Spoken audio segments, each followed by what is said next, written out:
to the right.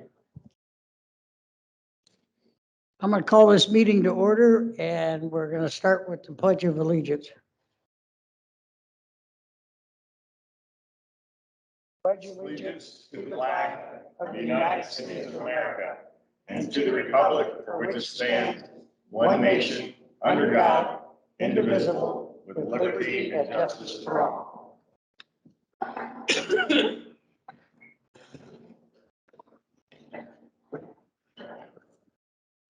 I want to welcome everybody. Good to see a good crowd here.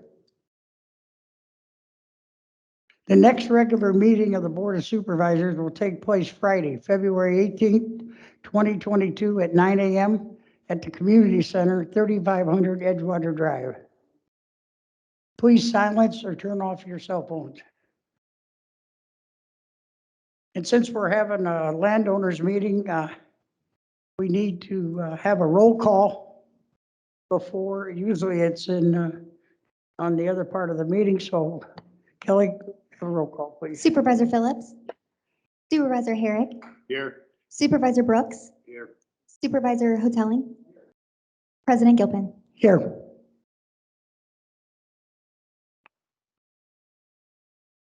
Okay, the first thing is I'm going to adjourn the Board of Supervisors meeting and call for recess until the completion of the landowners meetings.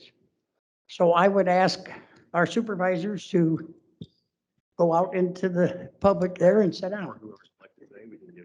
And I will follow in a minute.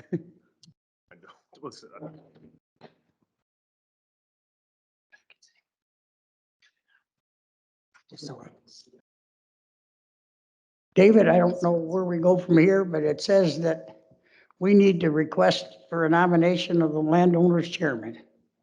That's So correct. Mhm. would you take that? If there's any nominations for someone that would like to lead the landowners meeting, we needed a motion.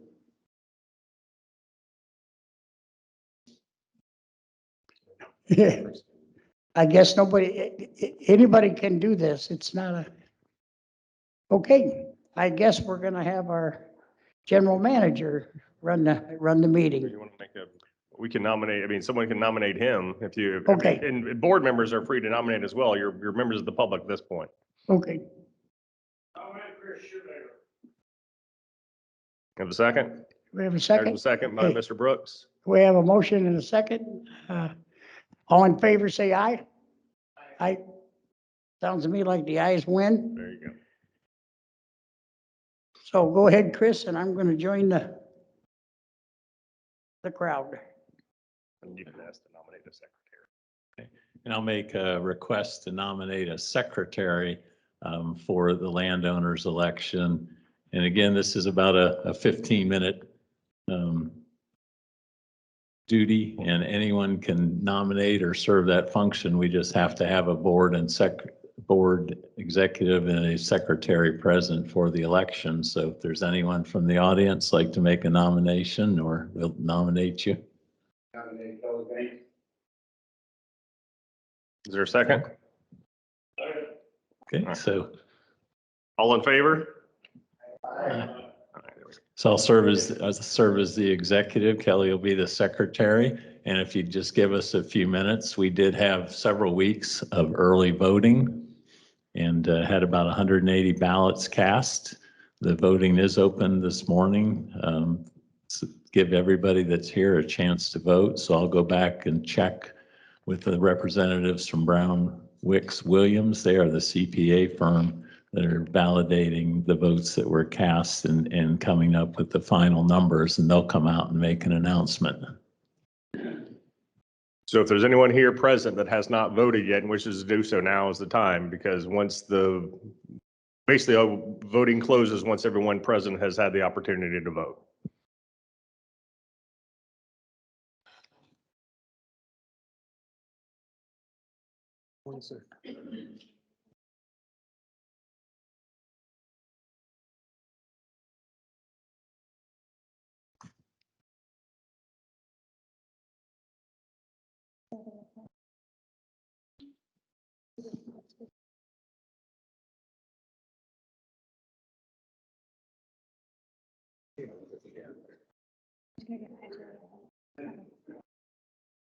That's okay. Go fill up my coffee.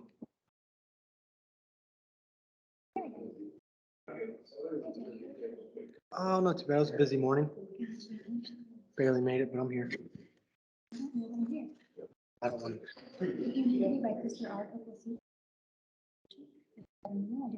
I'd rather be over there just in case he has a question. But Here's a microphone and do it just opposite. I hope I- Trying to prepare. I also, it's completely young. Yeah. And this. Everybody was highly confident that you had The skills that I don't have. possess the skills to do the job. I believe you do as well. I guess slide in right here or Yep, anywhere here or on the end, doesn't matter. Chris is sitting where that chair is open. this one? Yeah, so if you want to be over there, I that. guess way. I'll sit over here. That's just fine. You're good. I just don't want to spread. I don't want to nervous. You're, that end isn't anybody. Isn't it? The end, the one that's, It's just a the- packet. that's just a packet. Yeah, he's where his phone is, so you're, the other one's good. What's the advice? I don't mind that.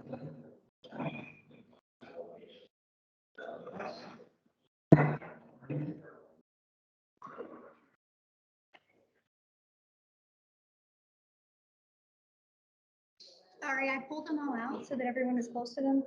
I know you know how to use the microphone. I just make sure it's off. Okay, let's see my email. No. it's good.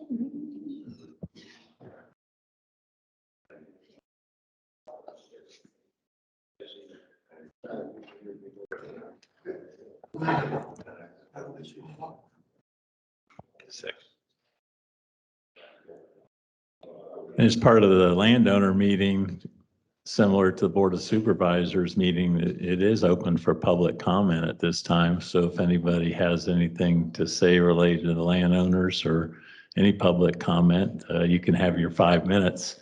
And we should be done. We have about 4 people in there casting ballots, so we should be done in about the next 10 minutes.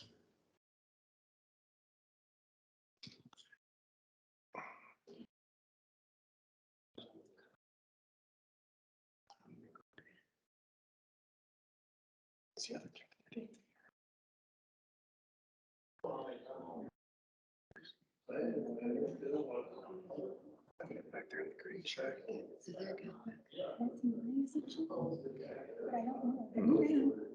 I did. Just like the way you. I'm going to talk to them, so anything you want to do or just your lunch. I think I should put them on. You could not. Well, I didn't realize, I hope he's dead. Yeah, right? That's ready?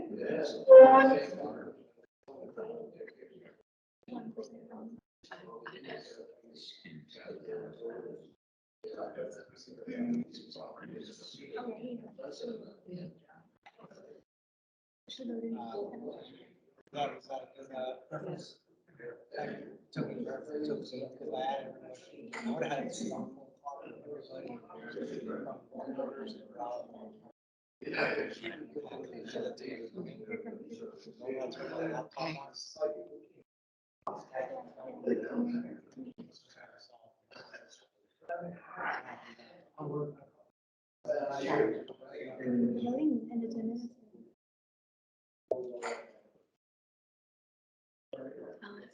Okay, I'm writing down in case they need me help verify anything, but at least I know kind of sense. Not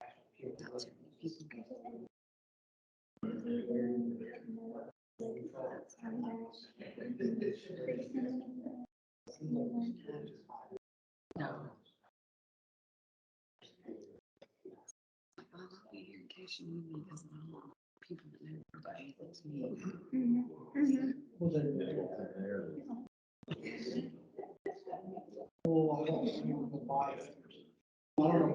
See everybody.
this report, and briefly I've read it and looked at the pictures. I think it's excellent. It shows some of the, May I ask one thing first? I'm Public sorry. Comment, could you introduce yourself? And that's for the meeting minutes. Well, I thought everybody knew me. I probably nobody, nobody would care anyhow. My name is Bill Norcross. I'm a resident for 18 years. And it's like an OSHA report. And it's, some areas is very serious where you have, the eye wash area, and somebody get hit with acid or fertilizer or something like that, and they need to use that. So anyhow, I would like to have, Chris, to have somebody else, a resident, take pictures of the area of some of the problems that we have here. Like maybe some of the stop signs should be replaced, or maybe should be rearranged, maybe some traffic pattern should be changed, and more police protection. Thank you.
And I apologize for the delay. We vetted in the office the 180 votes that have been cast with early voting, checking property records and also the assessment records. But the auditors are rechecking everything we've done because they are auditors and accountants. So, but it should be shortly, they'll be complete. And next landowner election, what we'll do is we'll hold it in the morning and let the board come in afterwards so people don't have to wait. But apologize, but just trying to get it done right according to the rules.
We could call the landowners meeting back to order.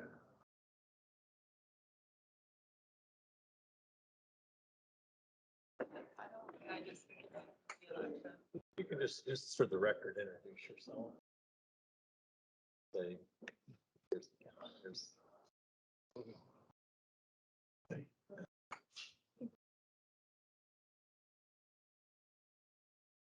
Good morning. My name is Katina Ortiz, and I work at Wicks Brown Williams CPA office and off the circle. And to give you guys the count of the election, the Craig Herrick received 187 votes, and Francis Johnson received 12 votes. So Mr. Henrik is the winner of the election. Thank you.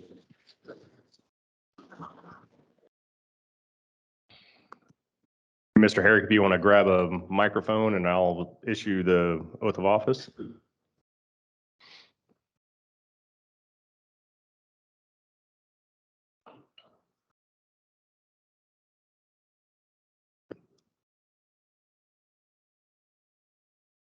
All right, just repeat after me. I, Craig Herrick, I, Craig Herrick, a citizen of the state of Florida as a citizen of the state of Florida and of the United States of America, and of the United States of America, and being an officer and being an officer of the Sun and Lake of Sebring Improvement District of the Sun and Lake Improvement District, and a recipient of public funds, and a recipient of public funds, do hereby solemnly swear or affirm do solemnly swear or affirm that I will honestly, that I will honestly, faithfully, and impartially faithfully, and impartially perform the duties entrusted to me perform the duties entrusted to me while in office while in office as a supervisor as a supervisor of the Sun and Lake of Sebring Improvement District, of the Sun and Lake Improvement District Board of Supervisors, Board of Supervisors, and will not neglect and will not neglect any duty any duty imposed upon me by law. imposed upon me by law. Thank you. Congratulations. Thank you. We'll now adjourn the landowners meeting and reconvene the Board of Supervisors meeting. And I'd like to take this moment to thank all my supporters.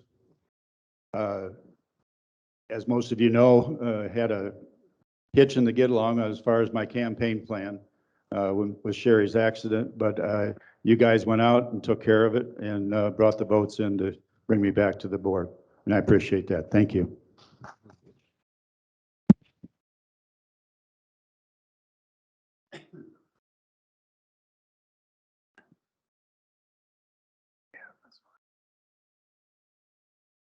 Where is Supervisor Brooks? Oh, okay.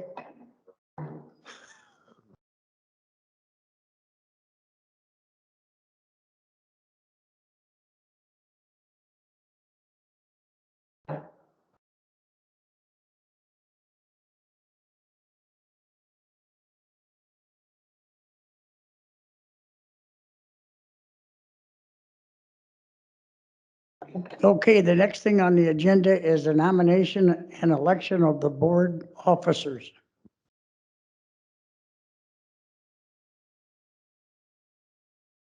If we could get a motion for board president in a second, we'll take a vote and move on to that process and then move to the vice president's office.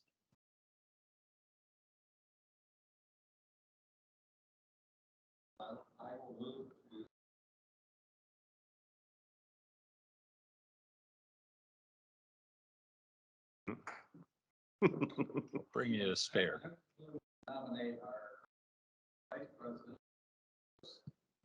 To be the next president. My second. We have a nomination and a second. Kelly, you call the roll, please.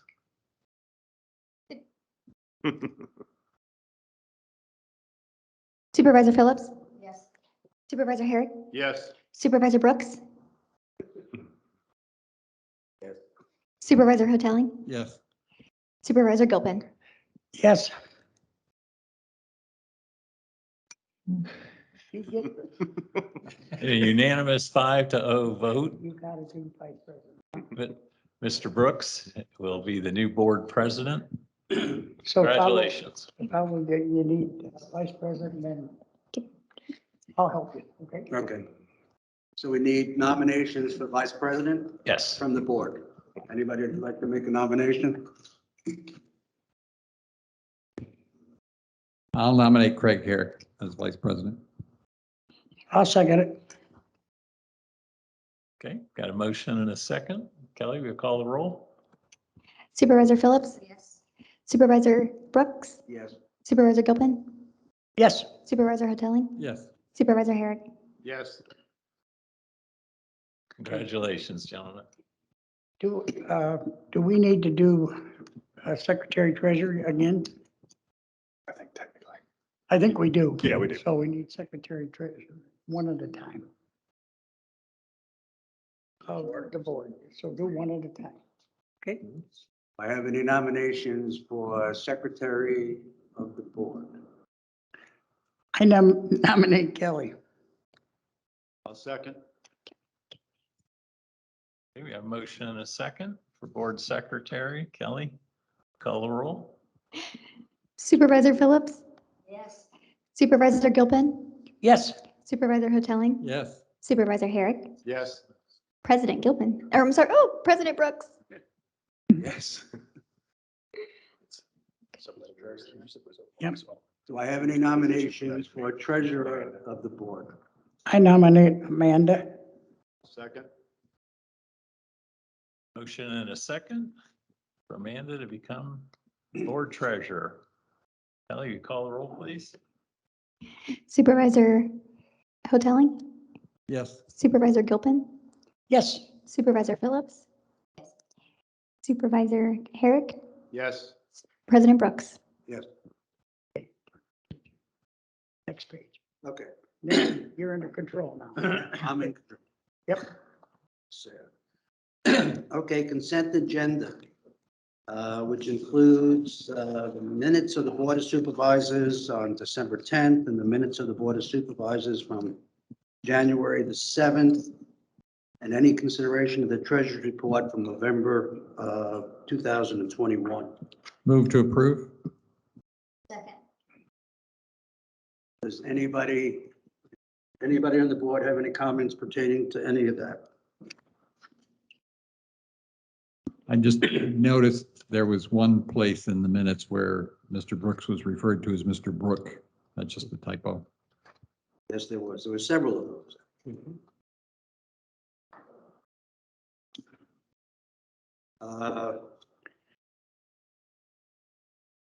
I did have some questions on the treasurer's report. Can you speak more into your mic? I do have some questions on the treasurer's report. They probably can't be answered at this meeting. I don't know, you guys want to give it a shot, or should I just put it in writing and have somebody get back to me? Well, For if you like, example, yeah, bring it up. Stephen Bloom with Infomarks on the line. Stephen, can you hear us? well, I just need some verification. On page 28, for example, we paid $5,000 to Advent Health for a golf tournament. I'm just confirming, we knew that was in the budget originally, correct? yes, Yes, sir. And that was for the tournament that they held a couple months ago. So we pay them to play an hour. We pay them to host a tournament. It was a donation to their foundation as part of their fundraising and holding the tournament. They paid us more than we paid them. On page 30, for some reason on Chase Card Services, for under repairs and maintenance, there was a charge of $3,871 and change. I don't know why that would be put on a credit card, especially that type of an amount. I'm curious again, I can send you the information or tell you exactly where it is, so you guys get back to me, but that was a concern when I looked at it. Can get back to you. Somebody explained to me again, labor finders. We gave them 5,600 on this report. What exactly is labor find? I asked Ariel once and I don't remember the answer. That's temporary employees for the utility department that are reading the water meters. Oh, is that what that is? Yes, Okay, sir. that's fine, that's fine. We're gonna talk meters later, but we gave meters systems, I guess, $10,950 already. We paid them in this report. Yes, sir. The total contract for their services, it was $25,000. That was part of the 25,000 that we agreed to? Yes, sir. Okay, that's fine.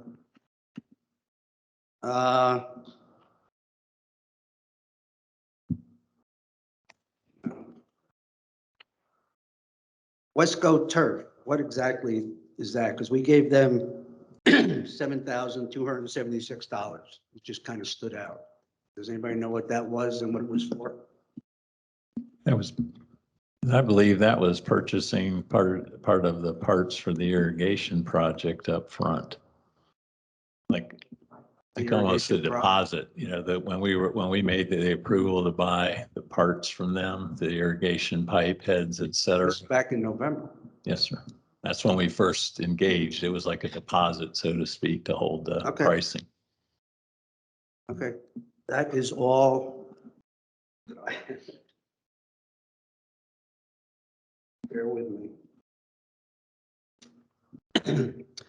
Okay, I think we are, was there any public comments on the consent agenda?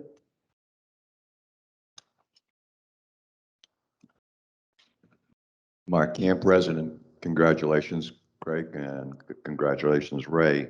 Thank you. I did want to talk a few things specifically about the minutes, but also a subject that's been brought up meeting after meeting after meeting. And, you know, you guys have the benefit of obviously being in each meeting and hearing what everybody says. The public out here or the residents don't always have that opportunity. However, they did have Zoom, which seemed to work pretty good at one point. Then we went to the Microsoft Teams, and we consistently have a 2-week lag as to why this video is not put up on the website. If you want to get information out to the people that aren't here at the meeting, it would behoove you guys, be it the board or the district, to get that up in a timely fashion. I made a couple of phone calls. This is a video audio that's done real time. All it has to do is be uploaded to the website. I called the high school and also the junior high, and they said they would be more than happy to accommodate us and get that up on the website. It's not really a rocket science thing. Secondly, I'd like to address the minutes. I can't quite understand all of the reasoning behind here, but at the meeting on January 7th, we had minutes for the meeting on December 10th. That was for approval. On January 21st, the next meeting, we had approval for the minutes on November 12th. So we went backward.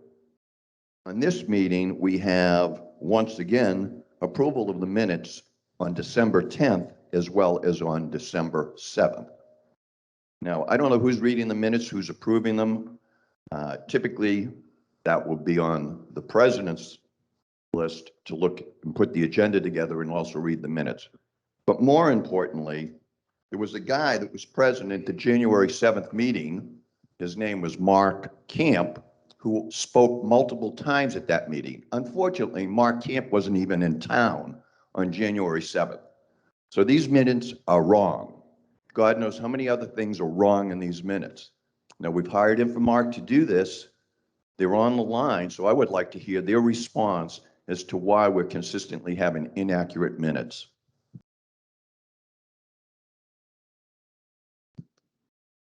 And I don't know about inaccurate. I'll have to look if we had Mr. Camp's name inserted. It may be too. They're not familiar with the voices, but. Well, it says Mark Camp, then you timestamp it, Right. and you have me timestamped at multiple spots on this. I wasn't at the meeting, they're incorrect, therefore you shouldn't approve them. Or you make the correction and approve them at the next meeting. Yeah, we'll bring the correction back to the next meeting. Thank you, and remove my name. Thank you very much. And that might have been my error too. Honestly, I don't care whose error it is. as far as I'm concerned, there's no oversight on what's going on.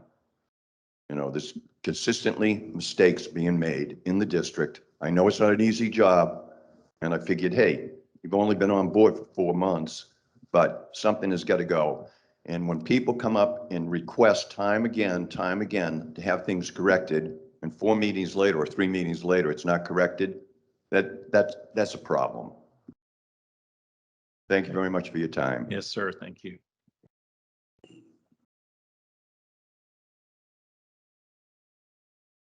Good morning, Bill Norcross, resident. I just wanted to, you're going to be talking about the water metering system, and people are tired to hear about me saying, how come we don't get a rebate? Because the watering system was put in 7 or 8 years ago. I had to have some kind of contract or warranty. Now, I'll give you a quick example. The Pink Palace right down here, the condo, 26 units, they had to have a new roof put on. And I checked with my brother, and exactly, I thought it was $5,000 or $6,000.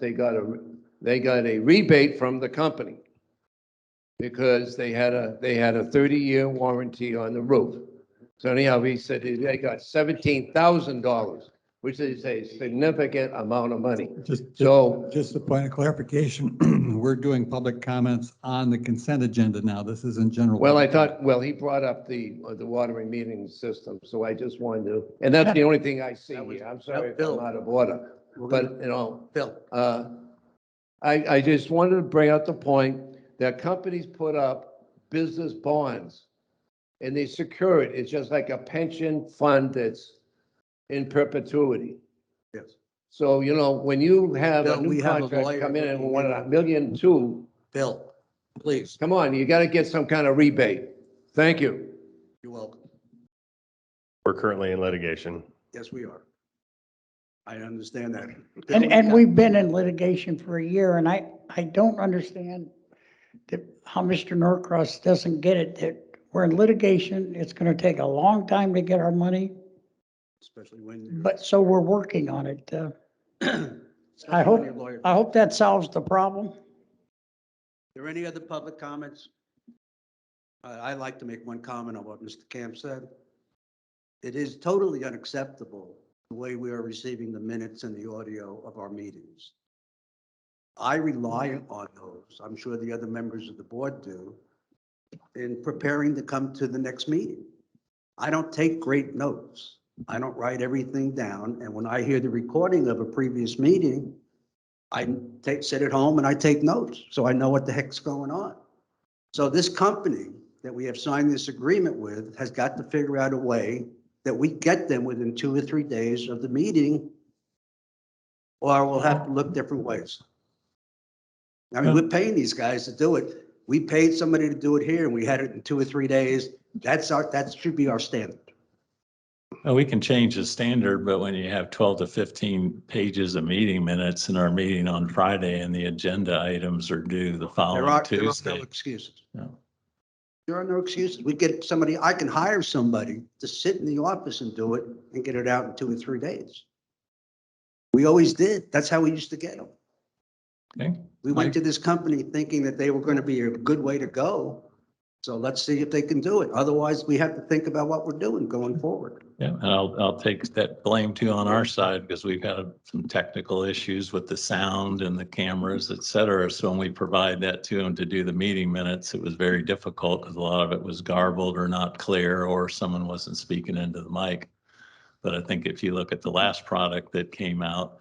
This is February the 4th. We haven't seen anything from January, what was it, 21st? Yeah, I would concur that it's important that we see the minutes from the last meeting at the next meeting.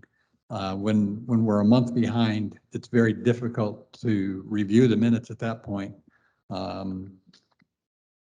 When it's the last meeting that's freshest in my mind, not the one before. So I couldn't tell you whether Mr. Camp was here or not on the 7th, but he can. So that is a concern. If that's the standard, then I'll have a motion and a vote and take board direction and we'll make it happen. Our standard was 3 days. You want us to vote on it? I don't know where in writing there's a 3-day standard. I'm just trying to get direction from the board. versus I don't know board that I member. ever saw 3 days, but Well, we used, it used to happen within 2 or 3 days. If you want us to come up with a number and vote on it, that's fine. That's what I I think. propose 3 days, 3 working days after a meeting, we should have the minutes and the audio. Anybody like to second that? You might like to propose. I'll second it with the understanding. If there is a technical reason that they can't, how soon can they? And why can't we get it in the timely fashion that we are accustomed to before? Yeah, trying to get it in that 3-day window from Friday, so Saturday, Sunday, it's really Monday and That's 3 Tuesday. working days. 2 days, yeah. Monday, Tuesday, Wednesday. Yeah. And our agenda typically is Tuesday, we submit all those items, Wednesday at most, so 3 days. Yeah, you're right. We can do it like that.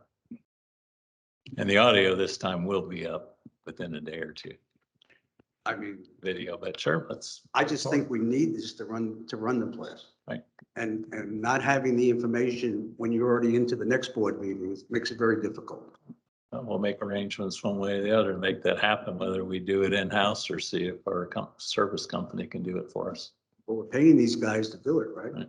Oh, yeah. Do you think there'd be an extra cost to do it that quick? Well, we'll compare both of them. And, the Okay. contract that we set was Yep. based on a 2-hour meeting, and our meetings have been going about 4 hours. So it puts a lot of work on somebody, and whether we do it out of house or in-house, we can make it. Okay, Well, let's do it this way. Why don't you check it out and talk to the company and get back to us with what they think is the fastest possible so we can decide. Sounds good. Okay. They're listening. All right. Any other public comments or? I'd like that ASAP. I mean, get the information, email it to us so that we can see what you're saying, so that we can then decide if that's acceptable or not, instead of waiting at the next meeting and you present it at the next meeting. That's just another 2 weeks gone by. We do Or that. long. I don't think we can make a decision if we can't vote, But at least we've got the data in front of us to decide whether or not they're moving in the right direction. Okay, so technically we have a motion and a second, but it sounds like the direction's been given. So whoever made the motion, if they want to withdraw the motion, they can. Otherwise, we're going to have a vote. I'll withdraw my motion based on the conversation. Understood. Okay, general public comment that applies to anything. So sorry, you need a vote on your consent agenda? Oh, I'm sorry. It's okay. Any other board comments or public comments on the consent agenda? Just to clarify, I think, as Mr. Camp noted, and as I recalled, we had already approved the December 10th minutes at a prior meeting, and the January 7th minutes appear to be wrong. So my recommendation would be to either pull those 2 items from consent or table the entire consent agenda till they can be corrected. Sure, we can make those changes if the board wants to approve it, contingent on making the corrections with Mr. Camp's name. Well, I'd like to know what the corrections are before I approve it. So my understanding is you want to consider these separate? Well, I would either not approve it or we can vote on them individually because obviously there's a problem. Can we separate them, David? Yeah. Well, yeah, I mean, there's a motion and a second to approve the consent agenda. So if we're somebody needs to either withdraw that, whoever made the motion needs to withdraw the motion, or we need to table it, or somebody needs to move to separate it. I'll withdraw my motion. I make a motion to approve the December 10th minutes of the board only. Can we have a vote on that, please? And is there any other public comment regarding that motion? Any board comment? Okay. Okay, Kelly. Supervisor Phillips? Yes. Supervisor Gilpin? yeah, Supervisor Hoteling? Yes. Supervisor Herrick? Yes. President Brooks? Yes. Okay, so then based on the discussion that's been had, it sounds like that we're going to bring back the January 7th minutes at the next meeting once they've been corrected. Correct. But I will make a motion to approve the treasurer's report.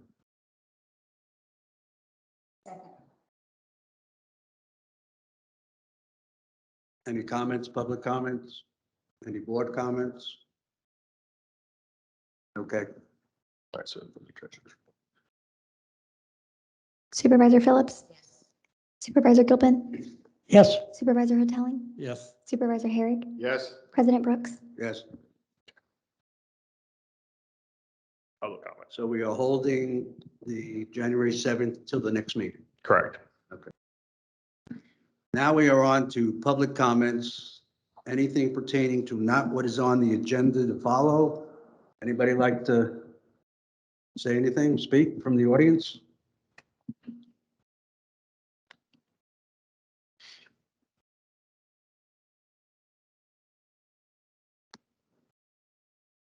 Yes, sir. Good morning. I'm Ken McGraw with KDL Underground. I've been working on your infrastructure out here in the community, off and on. I was the first contractor. up closer. I was the first contractor in Sun and Lakes in 1970s. And when it was first started with Jack Weiser. And I've been working on your infrastructure here, and there's a concern in what I'm seeing, and I'm a former resident of Sun and Lakes. I just moved out of here. And I've been working on the infrastructure here, and you have I have a concern for you guys, for the board, and for Sun and Lake District here for the infrastructure and the shape it's in. And I felt like that since you've hired me many times to repair it, someone needs to come in here and let you know what you guys are facing and what the infrastructure and the shape of it.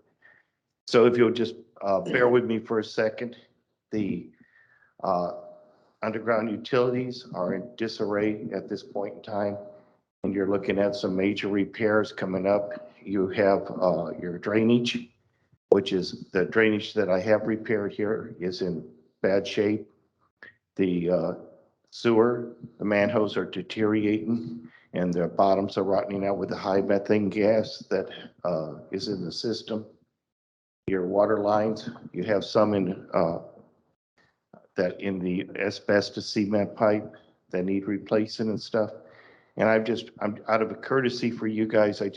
I hate to see money being spent or in any community with you, and wanted to make sure the board was aware that you guys are facing some major expenses with this deteriorating here. And so I just wanted to come into your board meeting today and explain to you that with what's happening out here, we've got a couple emergency right now where the water table comes up and then it goes back down. It sucks anywhere there's a leak in the drainage or the manholes. It sucks the dirt down in it, and you're developing potholes in your community here. If you'll drive around and look at your manholes that are in the middle of the street, if you see patches around it, those are manholes that have either been repaired or they're deteriorating at this point in time. And what's happening is they're putting asphalt there, but eventually they're going to have a sinkhole there. And so you have all this developing, and I didn't know if the board of supervisors was up to date on some of this. And I just, being a utility contractor for over 40 years, I wanted to at least come in here and address it with you so you guys are aware of what's happening out there, and it's something that you may want to address. We appreciate it, and the reality is we are aware of deferred maintenance for too long. We've been taking steps to do the studies that are necessary to really address it in a long-term fashion and make the corrections that need to be made, because we are aware the infrastructure is nearly 50 years old. Glad we're not that old. I appreciate you coming forward. I would ask that Chris and Joe sit down with you and go over your priority list, if you could give that to us. I'd be more than happy to help you any way I could. I really, really appreciate that, sir. I back in the mid-70s, I came out here with Jack Weiser and my father. I had come out of college, and I was the first contractor in Unit 2 when this community started. And I've worked out here many of the projects out here. And so I'm very familiar with everything out here.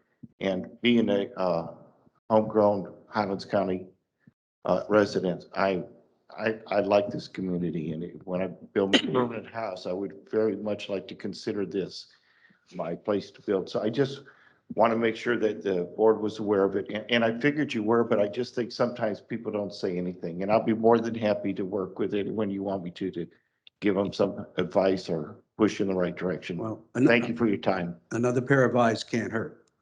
Thank you for your time. We thank you very much. Chris, I'll leave that up to you. Sir. Any other public comments?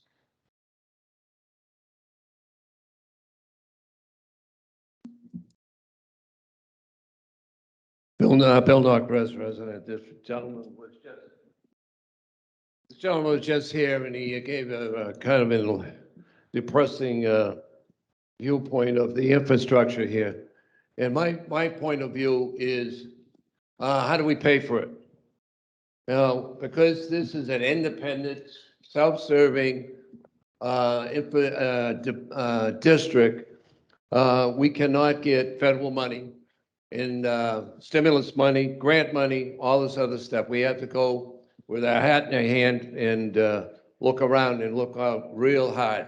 Other communities are taking advantage of us. I think of this, for example, at Lake Placid, they're having a big infrastructure thing, billions of dollars, and it's being helped by a subsidy.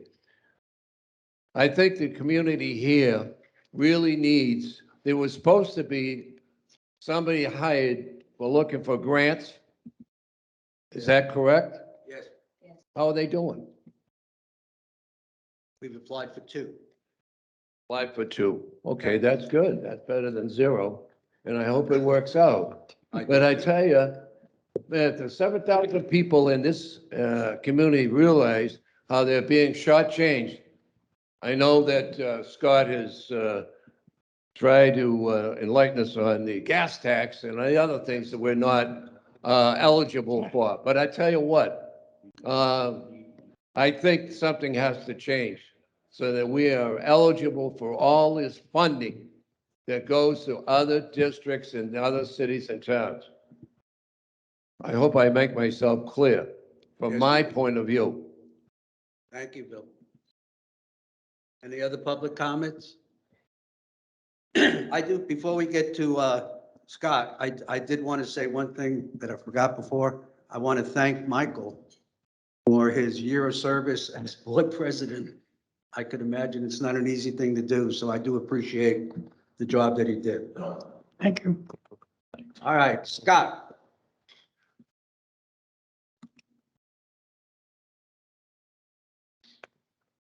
Good morning, board, staff, and residents. Scott Kerouac, Highlands County Commissioner, District 3.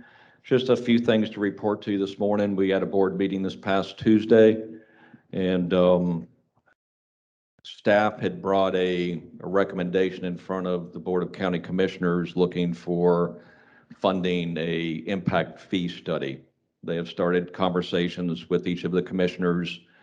Currently, our impact fees they've been suspended for some time now. Of course, experiencing a lot of growth in the county, but the board did not vote in favor unanimously, did not approve the approval of the $116,000 for a new impact fee study.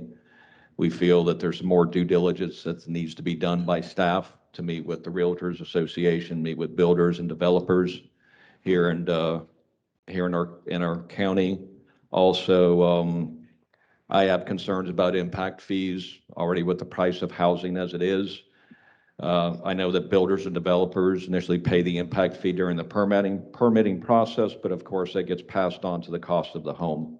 It doesn't only affect the price of new homes, it affects the price of existing homes. So I have some concerns there. So there will be more to come on impact fees, but the approval for the study did not get approved by the commission.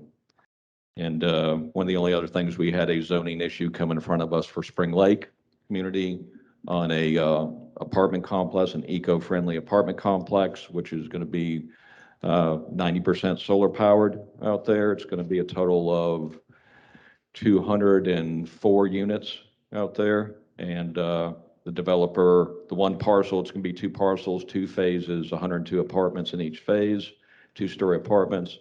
And the phase one property was already properly zoned. The phase two property needed a zoning change.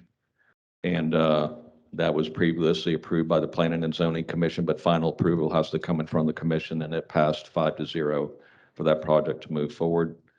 I really don't have anything else. That Commissioner Roberts, who is our commissioner for District 1 in Avon Park, has initiated meetings with some city officials up there on the recycling location that we've talked about, up on the north end of the county here. So they're proceeding with conversations there. Like I said earlier, the other meeting, the Lake Placid and Sebring locations have been confirmed, so we're working on getting those developed and getting those online.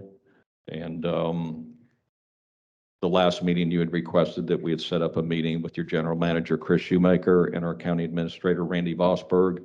And I know that they did meet last Friday, and that they will be meeting on right now, a quarterly basis, like we're reinstituting with all the districts. So Chris and Randy will be meeting quarterly, and then, of course, they have started a conversation, have each other's contact information that may be coming up between those meetings. So if anybody has any questions for me, I will be glad to try to answer them. If not, get the information and get an answer for you. I have a funeral to attend at 11 a.m. So that being said, if the supervisors or staff has any questions, I'll be glad to answer.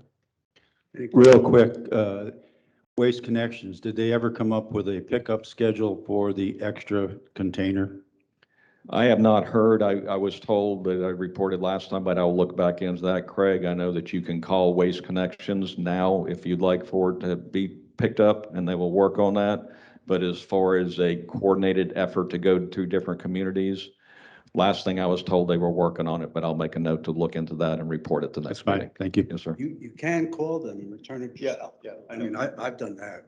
Yes, yeah, you can return them yourself, but of course, some of the big cans are hard to, yeah.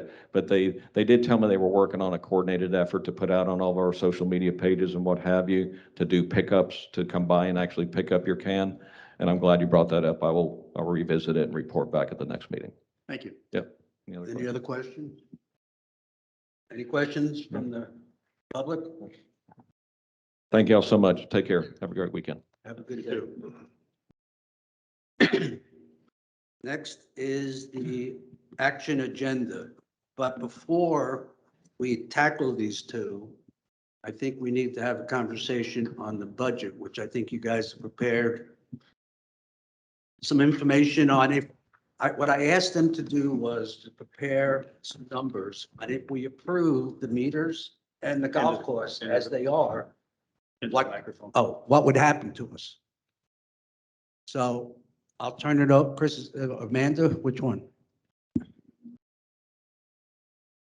And we prepared a sheet, single sheets showing our, revenues and expenses and projected expenses relating to those two projects, which is in front of you. And there are also copies with the agenda up front, and I'll let Amanda address the overview. So on the 5-year equipment and maintenance plan, we have adjusted it from the last meeting to show the carry forwards for the projects from fiscal year 21. So I've added your general fund capital. I've added the amount that we're going to do for the paving that wasn't done in fiscal year 21. I have also added a small amount of equipment that we didn't get paid for for the golf fund. So those have now been added to the current year budget for capital. Also added a line item for $500,000 for the utility fund operations. That is just a request from the general manager of, things that he sees since he's been here that may be needed, for this fiscal year. So I've adjusted it from what you approved in the adopted budget. I've also adjusted the capital improvement fund estimates from the 2.9 to now we're at 4.589. So you'll see in the current year budget, if we do all the spending that we have, I've also adjusted the fiscal year 21 to actual numbers now. So you'll see that if we spend everything, as is, going to be down to about 4.6 million estimate for the end of the year, where we're at 10 right now. So the reason I'm doing this is because I wanted everybody to see, if we approve everything as it is, what it does to our bottom line. And in this case, the original bottom line, we didn't want to go below 6 million, if I remember correctly. If we do all of this without making any changes, we go to 4.6 million. So the first thing we have to decide is how comfortable are we with this? Before we can even consider proceeding. Any comments? Yeah, from my perspective, particularly with the reinforcement that we just had, that we have some infrastructure problems and we don't know what emergencies might come up in the short term while we're looking for the long-term solution.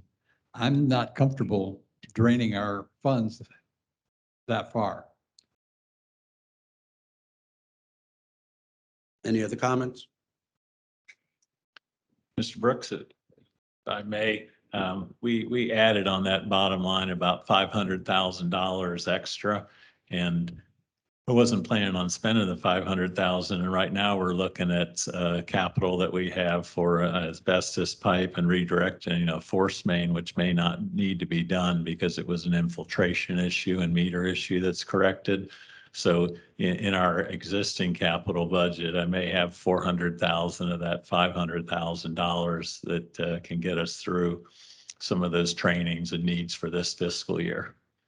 Well, Although my understanding is that while that's true, we're still inspecting the manholes and we know we've got some rotting bottoms that are going to require expenses. And I'm not sure we've got enough budgeted for that. So I don't think having that reserve in there is a bad thing.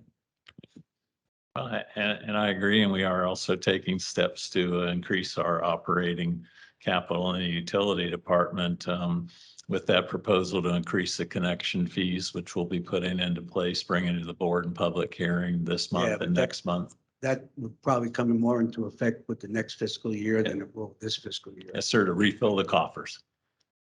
Does this include the money that we transferred?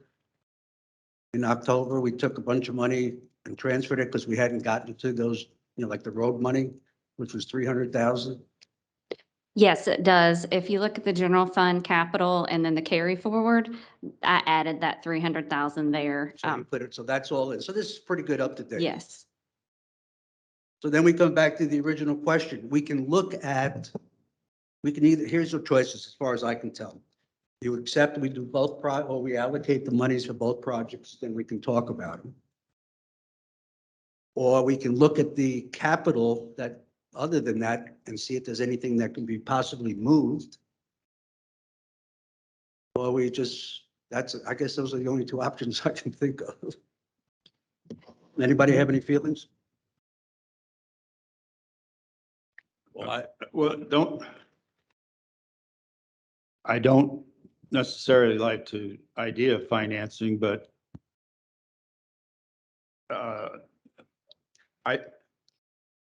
we've already been told that, what we're doing, we're behind the 8 ball already as far as a lot of the improvements that need to be made. To think that we're not going to do this work because of the budget constraints, I understand. But then again, if we can get 1% money from the state for like the meters, for example, or even the Deer Run irrigation, we're doing this a lot because of Swift mud, and there are requirements upon us not to use so much water and to quit watering anything, the rough, if you will. I personally think it's imperative that we do the irrigation, not only because of what Swift mud's put in front of us, but I think it's something that needs to be done in order to ensure that we keep that asset in the shape that it needs to be in. I could see holding off on the Turtle Run Green Loop for $500,000. Well, But I think, I still think we need to look at the possibility of maybe financing 50% of it. And what kind of interest expenses are we talking about? And is that more realistic to do than to drain our capital down to an unacceptable level, if you will? Yes, Any sir, other and- comments? Well, we have specific agenda items on there, so I'm not sure what right now we're talking big picture, but we need to talk about the specifics of each item. I understand that, but when you apply that, if we were to apply both as they're going to be recommended, this is what's going to end up. Right, and I guess when we get to the specifics, you're gonna hear me recommend that we don't spend the $2 million on meters. That there are, Or Deer Run, you mean? no, I mean on the meters. Oh, okay, on the meters. The meters, I think there are 4 options there, one of which is to not upgrade the meters at this point and hire staff, which we need. And we can manually read those meters for a lot less than $2 million for a long time. And Well, so that, if we don't spend that $2 million, that creates a whole nother avenue as Okay, to with the other. that in mind, let's give it a shot. Unless anybody objects. Oh, let's give it a shot unless anybody objects and try and take them on and see what we end up with. So let's talk about, does anybody disagree with that? Are we okay? I think the thing we have to do is the meters. That, in my opinion, because that's what's financing the whole thing, and we've been behind the 8 ball for a long time. I just can't see, that's what the people pay for their water for, is for us to make sure it's, we have the best. I don't understand why we wouldn't do that first. Now, that's just my opinion, but I'll tell you, it's first on the action agenda. So let's talk about the water meter system recommendations. Yes, And sir. that is, you're going to make some recommendations. Recommendations and a backup plan, and we have, right now, the motion would be to approve an expenditure up to $1.8 million, which is included in those budget figures and the corresponding reduction, in your reserve and funds. Mr. O'Telling's idea could be put into place. We could manually read them and then go out and look for financing. And I can also put together and bring back to you a 10-year service plan, which basically we have a service company do the installations and we finance that $1.8 million over 10 years versus just the expenditure. Well, let me ask you this, on the 4 proposals that you gave us, will we get accurate readings from any or all of them? Yes, sir. And the top two that we're looking at also have the backup system, on a drive-by. So if there was problems with the antennas and some of that other more complex equipment, we can always put a laptop in one of our Jeeps and ride around and pick up the readings that way. But yes, they're both solid systems that are in place. 1 and 2? Yes, sir. Number But 2, you can also get accurate readings manually. Yes, sir. And we looked at that too. We are short on trained staff and looked at hiring some people and manually reading those meters, that we would get an accurate read for those customers and train those people and then come back to you next fiscal year, in the budget and say, okay, here's our plan to finance or expend the dollars to put in the entire new meter system. What was the cost of option 2? There's no cost listed. I'm getting that proposal, but it would be that $1.8 million broken out over 10 years and adding the interest. Oh, so option 2 is 1.8 and option 1 is 1.5?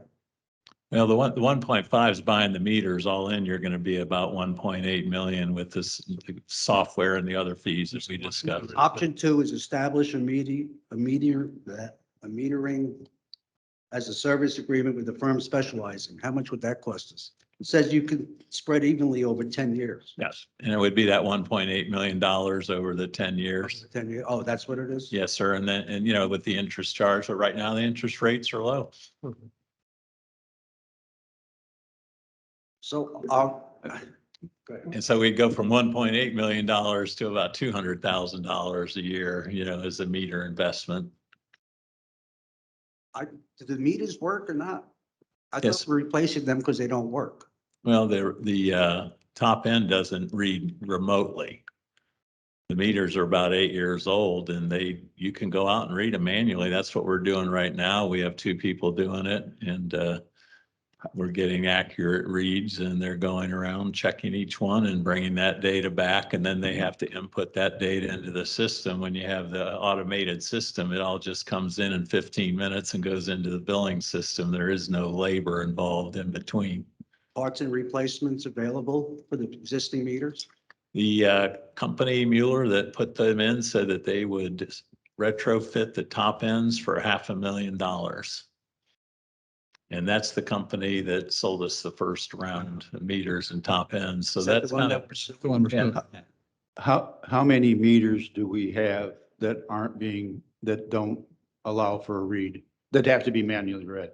well, right now we're reading all of them because the automated system that the board paid a little over $1 million for 8 years ago is totally non-functional.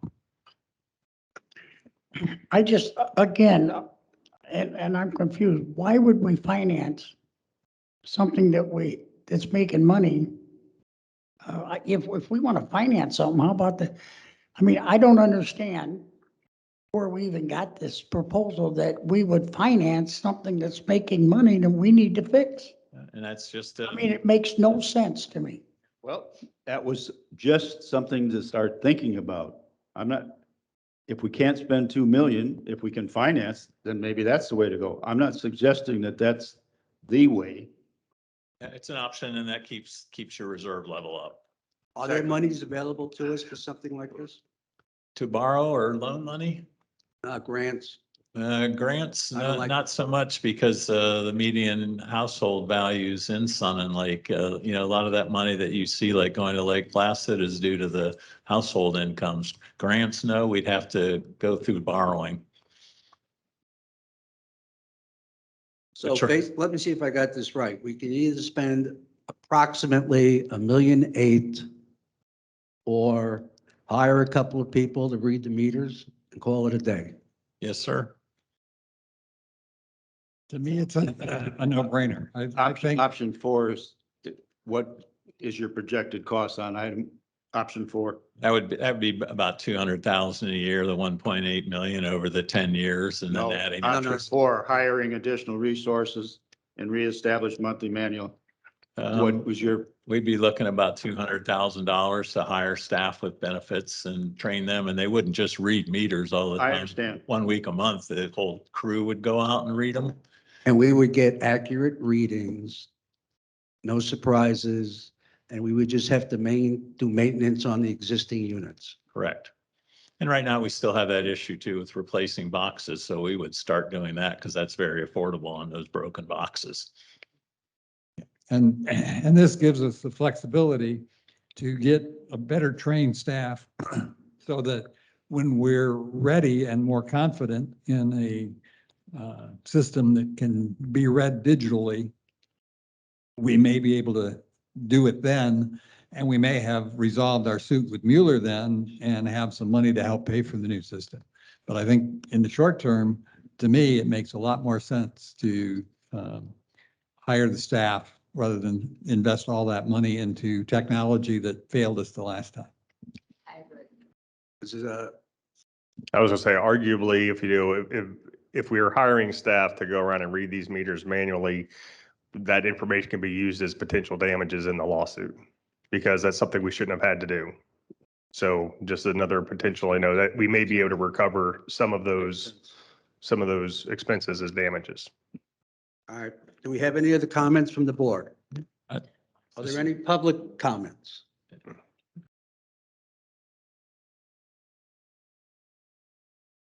Mark Camp, President. If I hear correctly, I just want to reiterate this, make sure I understand when I walk away from here that I get it.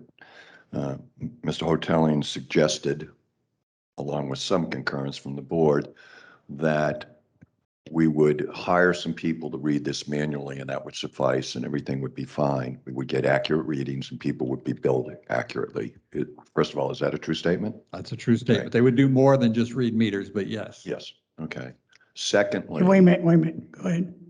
I believe Joseph Sleva, I still believe there would be human error when you input 3,000 plus reads every month. There's only so many people in the office, and ultimately somebody's going to make a mistake out of all that. It's happened amongst everything else that's going on with the meters. Okay, so the other option is spend 1.8 million roughly in different ways of maybe financing that. I don't know if the revolving fund would cover that.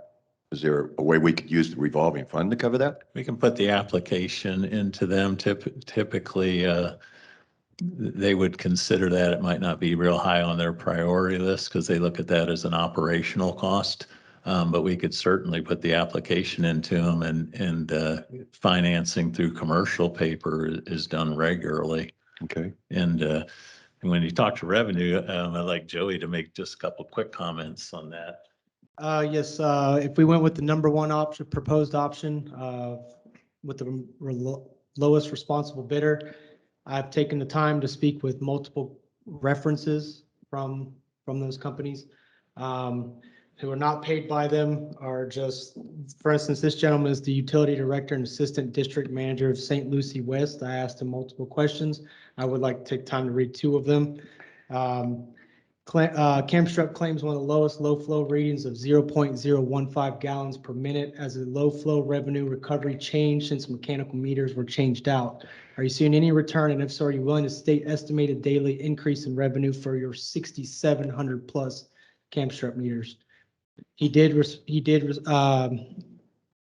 a spreadsheet, which I don't have, but he can say confidently he's seen at least $1,000 in revenue a day just for low flow readings, and that's not including leak detection. And then I'd like to finish with his the second question. What is your failure rate?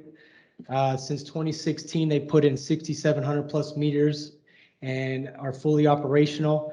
With 9 meters replaced or inspected, 9 out of divided by 6,700, you get a 0.001% failure over 5.5 years. And I'd like to add too, that when you automate the meter system, it does offer a lot of benefits to customers, that they can log in and see their water bill. And also you can set it for leak detection, where if the system detects somebody's water going up and staying there and it's like a toilet leak or maybe a line break, they aren't in town, we can notify them and say, or put a tag, hey, we notice this is happening with your water consumption, versus the meter reader going out a month later and finding a 10,000 gallon ad on the bill and then telling the customer, well, sorry, you had a leak, you still have to pay us. So there's a customer service aspects of it also. Sorry. Thank you.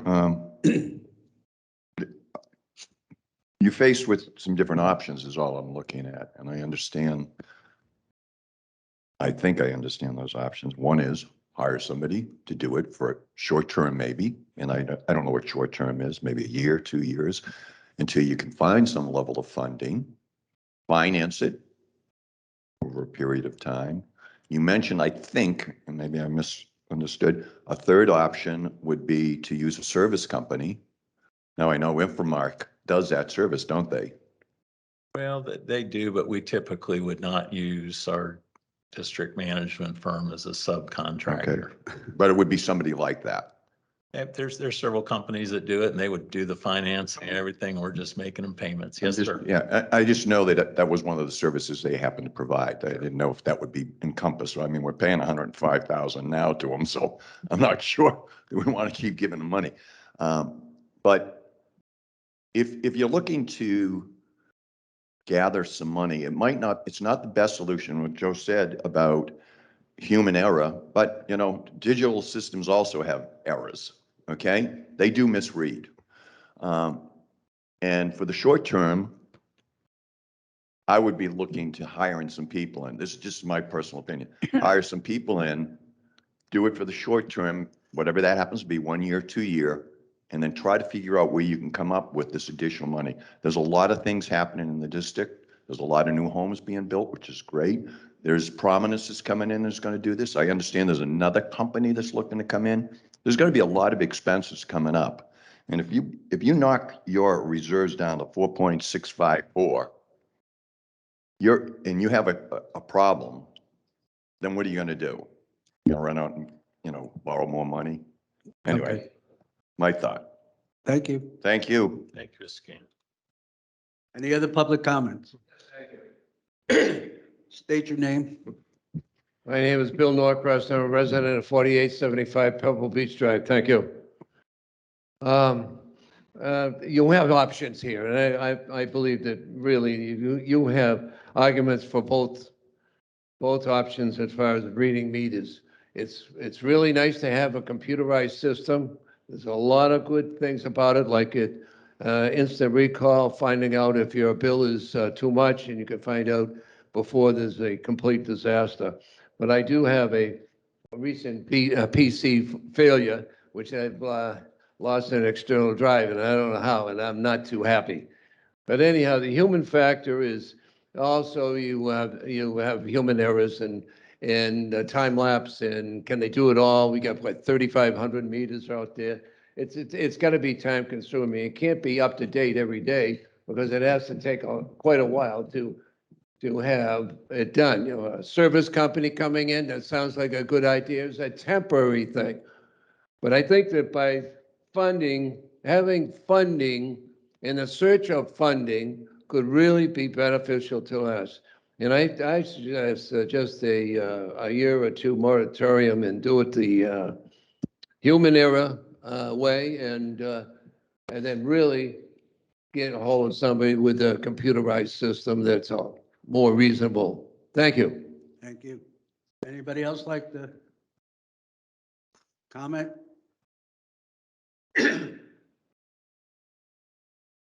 Pat Holmes, resident.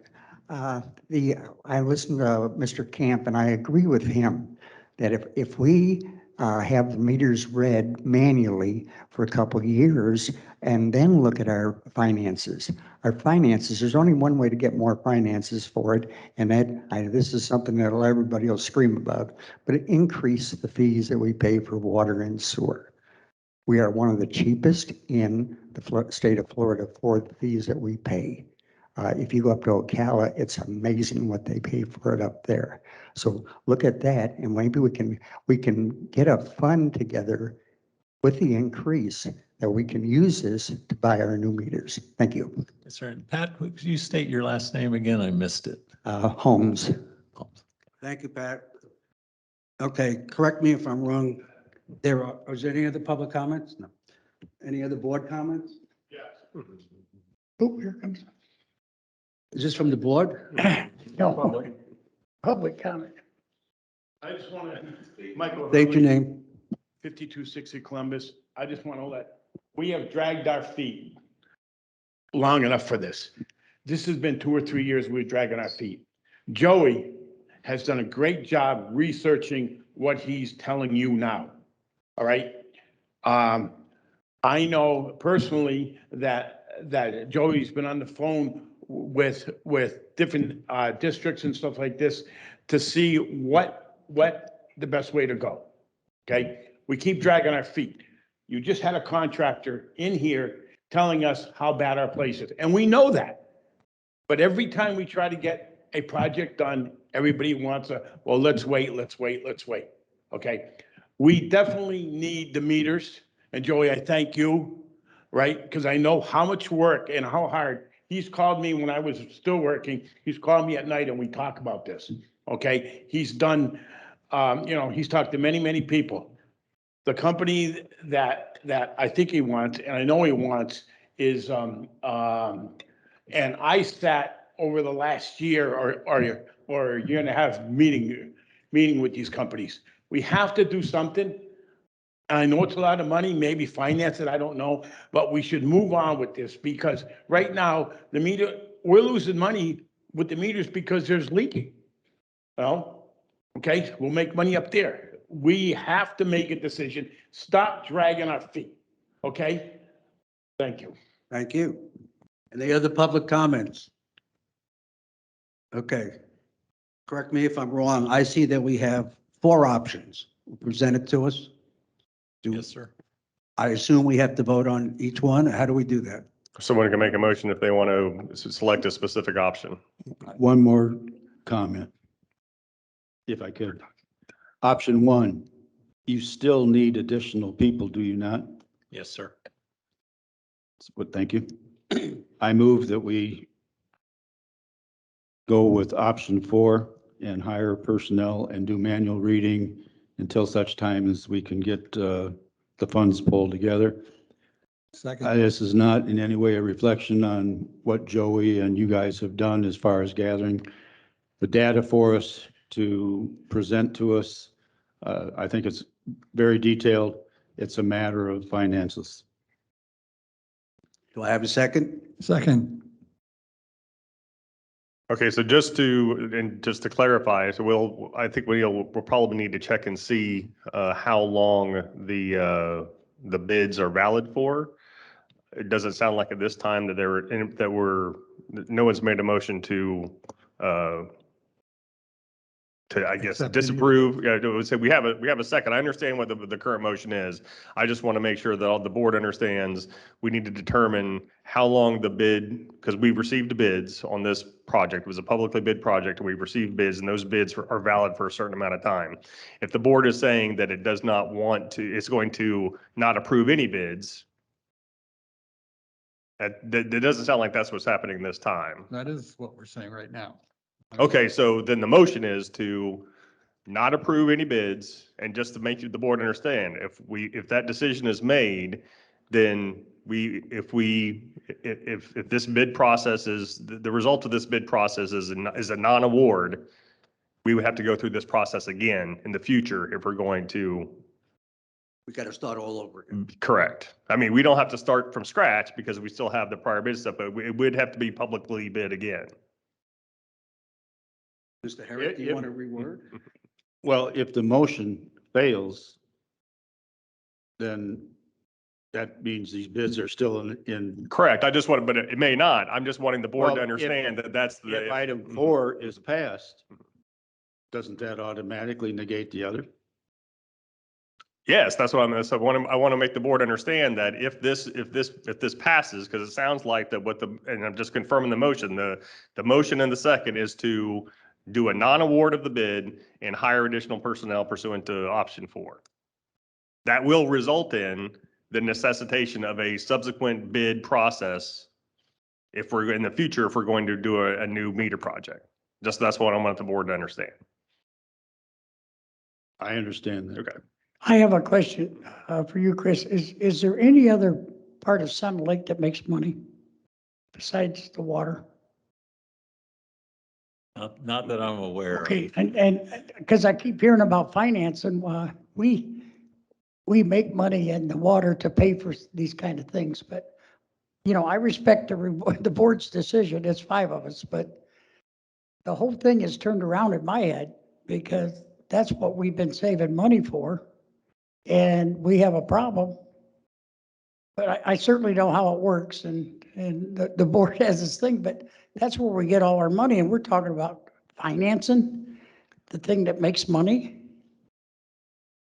Okay. If the meters were inoperable, then I would agree, we need to do something. They're not inoperable. They just are not feeding us the information digitally, which requires some manual labor. And That's fine. And I respect the board's decision. So we just do it, but it doesn't make sense to me. And I think that board direction is to hire additional staff, train them, do the manual reads, probably till moving into the next budget year and come back with financing We haven't options. voted on that yet. Right. Yeah. If you do, I'm just saying that we would look at that as maybe Why don't- 1 year. Why don't we take a vote and find out? Okay. No, just one quick question. On the sewer system, is that not part of the utility fund? Yes, sir. And based on what that contractor just told us, it sounds to me like we may have a lot of expenses coming up in that area of repair that if we spend the $2 million, it's not there. Yes, sir. And that's a valid point. And we are putting in for SRF money and they'll make that decision in the fall, but it's not guaranteed that loan will come through. They could have so many people in there asking for money.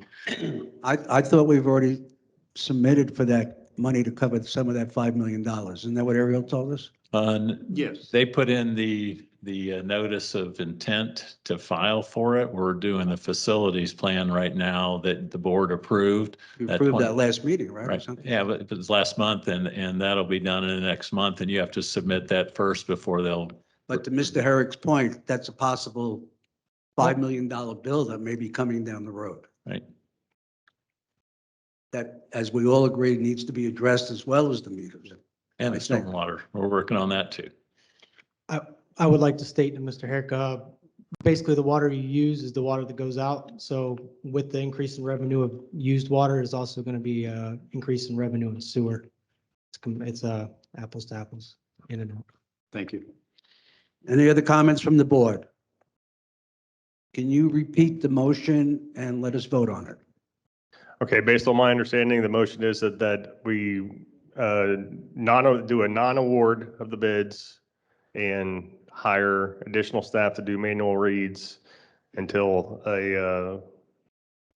until further financing options can be brought forward. Let's clarify the hiring, that we're hiring additional staff to cross-train in the utilities system that will include reading the meters manually.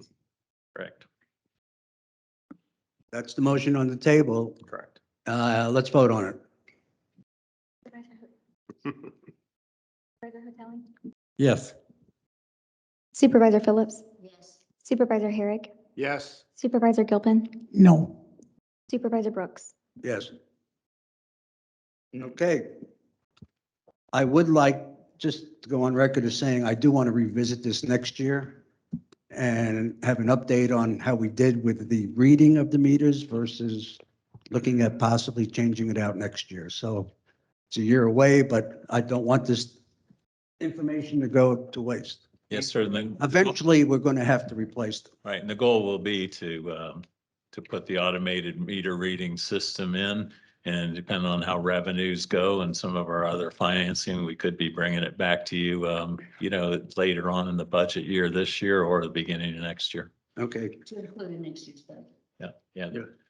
All right, the next action agenda is on a Deer Run Golf Course irrigation project.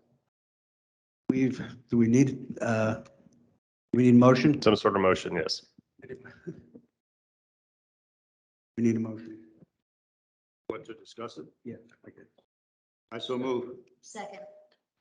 Okay, Michael, is there any updates or anything that we need to know that we don't know already? Yeah, just a couple quick notes. So obviously, we've been updating you on price increases. Negligible again. We got another update yesterday. It went up another $120. So negligible on a price increase for the parts and the pipe. However, I did mention at the last meeting that we're running out of time if we want to retain contractors. I know the main contractor that we're looking to award pretty much has kind of given us a week notice that they're going to accept another project if we do not award the bid to them or to anybody. So just wanted to make sure you understood that when you guys talk about making your decision. Or at least to make a decision today. If the board wants to go forward with it, we kind of need to know today or it could be. Any board comment? I would reiterate what I said before. We had planned on this project costing $1.3 million. I would be in support of that level with the remainder being assessed to the membership. The alternative that the board can look at would be, looking at raising fees, but I mean, this is a huge expense and it's a more efficient way to water. It'll save us water. It won't really save us money. And it's a large expense that I have a hard, I can't support $2 million, $2.2 million of district money for upgrading the irrigation system at this point. Any other board comments? I don't think that we have an option. I think we need to go ahead with this program. Ms. Phillips, Mike, the mic. sorry, if you can't hear yourself through this, it's hard for the recording people to hear. Thank you. I just think that we need to take a vote and we need to go ahead with this project. We're only 549,000 short of the budget amount, and that's due to the natural progress that increases that came through, just like every other increase that has come through the grocery stores and everything else. So I think we need to find the money and make a vote and go ahead with this project. Any other board comments? When we established the budget for this year, we went up on membership rates by 5%, knowing that this $2 million, well, it was 1.3 at that time. And we also had at that time, understanding that we would raise the rates again by 5% next year to help pay for this. Correct. I don't know that whether or not it gets passed, that's yet to be determined. But that's where we were getting the funding, or at least portion of this. I'm not suggesting that it's going to pay for it at all. Yeah, that's why I would support the 1.3, but I can't support 2. Any other board Again, comment? I'm sorry. I just have a couple questions on, because I want to be as transparent as we can. Chris, do you have any idea what the actual losses on a year on the golf course is? I mean, because it's hard for us to go by, I know we got out of capital, we got cart leases and that, and they already showing 400 and some $1,000 loss. Do we actually know? What is it, 800,000-900,000 a year? Is that what? I think off the top, I know in the budget last year, they moved about 343,000 out of utility operating, to subsidize the golf club from there. And The golf course, as it was reported, had a profit of $313,556. Now, what was not included in that was the capital, and I don't have that number. Yeah. Which includes the golf cart leases, which is Which more than includes the profit. carts, yes. There's two big expenses there, the golf carts and the maintenance equipment. You know what I'm saying? I think Ray was part of it. In the future, maybe we can be, instead of getting that pie and the capital is real big and golf is real small. Right. I mean, I think we should let our people know exactly what's going on, and we should do the pie a little different. If we're spending money on capital on the golf course, it should go on their golf course. Yes, sir. And that's all I'm asking. I mean, I've had people come up to me and say the golf course is making money. And I'm going, okay. Well, I mean, it's, yes, sir. And one step that's been taken forward is the financial statements, those monthly that are coming from Indigo are starting to include that capital portion. So starting this next month, when you look at it, you will see that number in there. It'll be more clearly defined. good. And I think that nobody here, we all want to be transparent, and so we know what we're doing. And my other question was, whatever happened to this board? I don't know if some of them were involved, but we asked to put 400 and some $1,000 away every year. What happened to that? I mean, is that something a general manager can do without the consent of the Board of Supervisors? Well, they established by board resolution, the utility renewal placement and infrastructure fund with a 15% contribution. It was about $432,000 a year. And that's how you ended up with that $3.4 million in that utility reserve account. And in the last 2 years, as I understand it, they did not make that contribution. They said, well, we'll wait to the end of the year and see where the money is and then decide how much we'd put in that fund. And there just was no money transferred in. And so the only money that's been earned in that fund the last 2 years was interest. There was no $432,000. And in your opinion, and I'm sure you don't know, but why would they do that? I mean, when the board directs them to do that, to save that money, Just flexibility in spending money. does it make the budget look better by doing that, or? Depends who's looking at it. Okay. Okay, and my other comment is that something that you would do if this board asked you to do that without Oh, no, no, sir. If you're making, moving $500,000, basically a swing in the budget, Because I don't think anybody on this board knew that they stopped that. And, I just don't get how an employee can do that. and there would have been almost $900,000 more in that account. Well, yeah, we would have had a lot more money to help pay for this irrigation thing, but. That's why he's not. I assume it's also true to say that we would have had 900,000 less to spend on other things that we spent it Yeah. on. Yes, sir. Right. Yeah, it was But- moved around. But my point is, if you're told to do that, you're not gonna just do it, are you? Because you think, are you gonna bring that to a board? I would if something's over I'm going to 10,000. assume that was the previous management and the Yeah. current management would not do it. That's what I'm trying to get a commitment that this don't happen again. Well, the only way I'd do something like that is I'd bring it to the board and ask for that. That's what I want to hear. Okay, that's all I have. Any other board comments? One question. What we're asking to improve here, does it include the Turtle Run green loops? No. Good. No, All right. no. That's good. That's good. And also, just a reminder, we discussed at the last meeting that we were going to cancel our other two capital projects for the year. One being the driving range mat and the other being the air wall in the restaurant, which would total, I want to say budgeted was 75,000 for the total of those two. Amanda, if you would make that adjustment on your sheet, your worksheet, I'd appreciate it. Any other comments? Any public comments?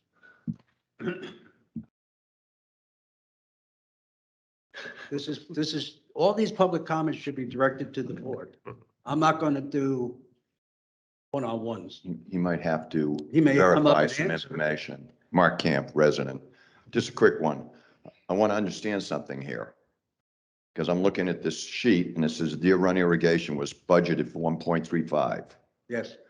The current estimate is 2.239 with a Yeah. variance of $890,000. But I just heard, I thought, somebody say it was only 450,000. Am I missing something, first of all? Because that comment was made. Okay, apparently none of you guys heard it. Okay, so it is a variance of 889,000. Okay, I truly believe that the irrigation system has to go in for a whole bunch of reasons, but I know I'm going to get in trouble for this. I don't know how many members we have, but maybe we should be looking at some form of a special assessment over maybe an 8 or 10 year period.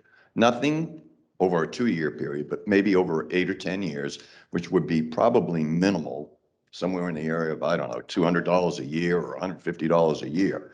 And that's why if Michael could tell me how many members, I could have kind of calculated that while I was in it. The last I heard, Mark, was 330. Is that correct, Mike? 330 memberships. 330 memberships. Okay, that's comprised of both singles and families, correct? Okay. So we could assess those 330 memberships, okay, over the course of, like I said, 5 to 10 years. And that would just carry over to people if they join later on. I mean, it's like any other course. But this needs to be done. But at the same token, 2.4 million or 2.3 million, or an $890,000 deficit takes a financial impact on the bottom line for this club. So they need to be looking at that financially as well as they were just looking at the meters financially and what the best approach might be. Just another thought. Thank you for your time. Thank you. Any other public comments?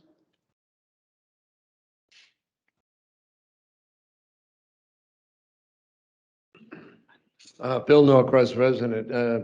I'm really in favor of irrigation project because it's a needed thing. And we've heard both sides of the financial problem. But as it is a water project, SWIP mud has a lot to do with us over here. How much water is allocated? And I remember years ago when it went berserk and we had to shut down the water and we're limited as far as the water and all that other stuff. It hasn't happened in the last few years, which has been really great. But as far as SWIFT fund, and it's a governmental operation, and therefore they have money, or they can allocate money, or they can give you money for this project. And I hope it's researched right to the end, because we can't do all these projects all by ourselves. We have to have help. And the residents here deserve help. They don't have to be charged over and over and over again for projects that could be granted or given help here. So if we can find it, that would be great. I appreciate it. And I think there's 7,000 people here would appreciate it also. Thank you. Any other public comments? Okay, I have one comment to make before we vote. This is a lesson to be learned when you do your budgets. When we did our budgets this past year, it was pointed out to the board that 3 or 4 years earlier, we had been told to do an irrigation system was $1.8 million. But the board decided to go with 1.3. So we are partially to blame for what happened. We should have put down a real number, and we didn't. Now, whose fault is it? Is it the board's? Is it Mike and his crew?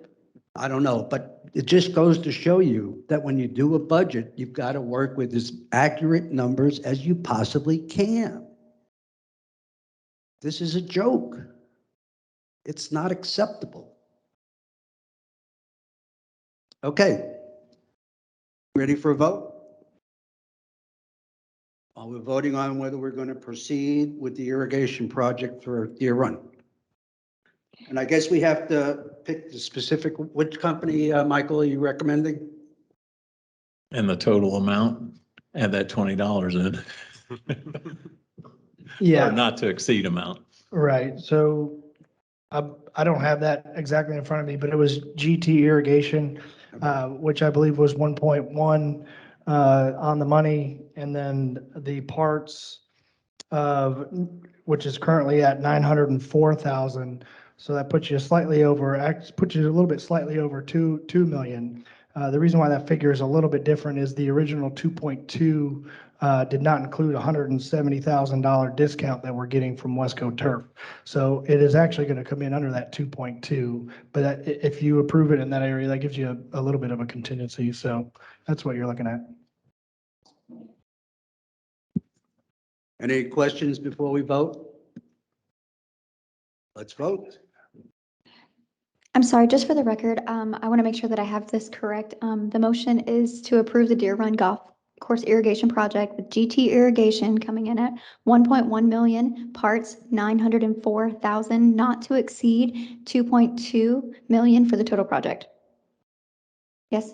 Correct. Okay, thank you. Let's vote. Supervisor Herrick, Yes. Supervisor Hoteling, No. Supervisor Gilpin, No. Supervisor Phillips, Yes. Supervisor Brooks. Yes. Okay, moving on. Add-on items? None. Can you tell me why we have some of these categories on here? That's a good question. Occasionally people will come in at the last minute and we'll bring something in, but Petitions and communications. I have something that was brought to me yesterday.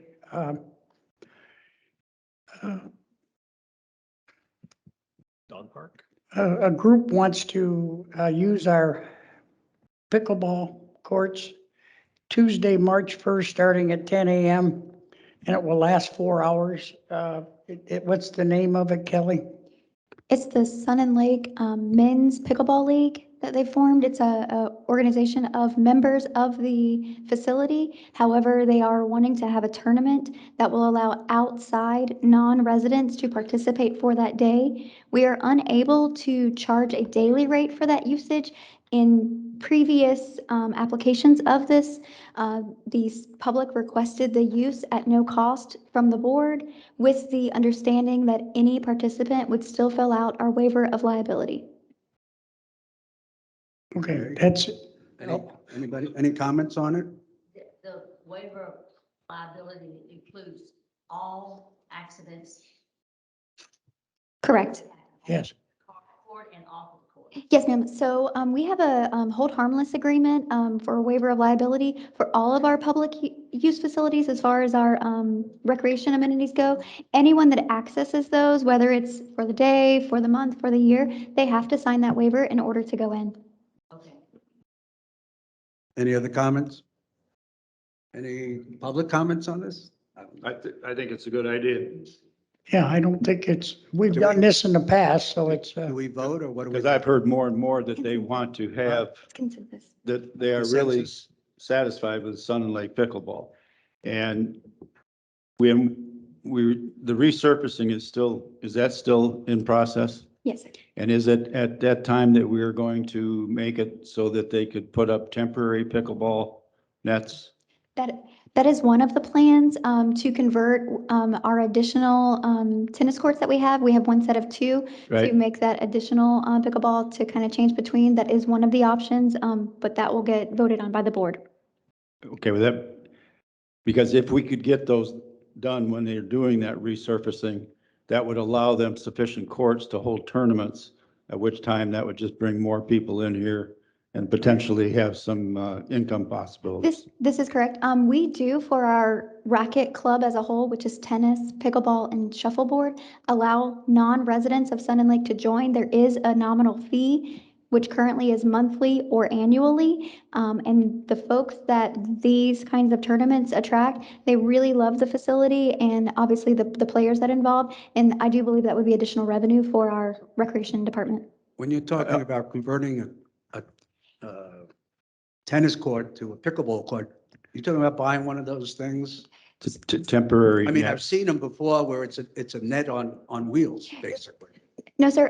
The particular option that was presented some time ago as far as planning of this to the board was we would have stationary tennis courts, stationary pickleball courts, but then when we have tennis courts that are dual painted and there's holes in the ground that will cap and the net would change and snap in there for use to be 2 tennis courts or 3 to 4 pickleball courts, but that's of course would come to the board, but that is something that some other facilities do to allow tournaments and greater usage than our 8 courts have. Are we talking a major expense?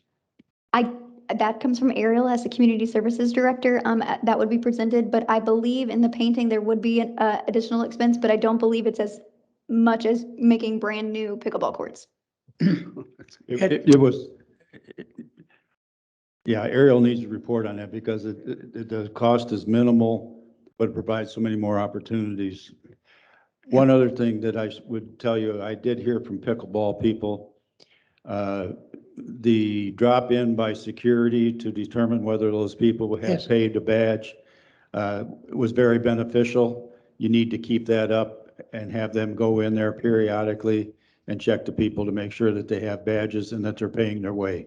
Yes, sir. Because that was very well received. Yes, sir. Thank you. yes, I'll just reiterate what Craig says. Last Sunday, they went in, several left when they saw what was going on, but 3 people were in there that they caught without having a membership. 2 of them came right over and got it, their membership, and went back. 1 didn't, but there are several people, and I agree with Craig. We need to watch this somehow because it's just, from what I hear from the Sun Lake pickleball people, there's a lot of outsiders coming in for free. But it's just something we got to deal with. Yes, sir. Okay. And I guess now security is a revenue enhancing. Yes. As far as this specific event, do we have a consensus from the board that it's okay to proceed? Yes, I think so. Yep.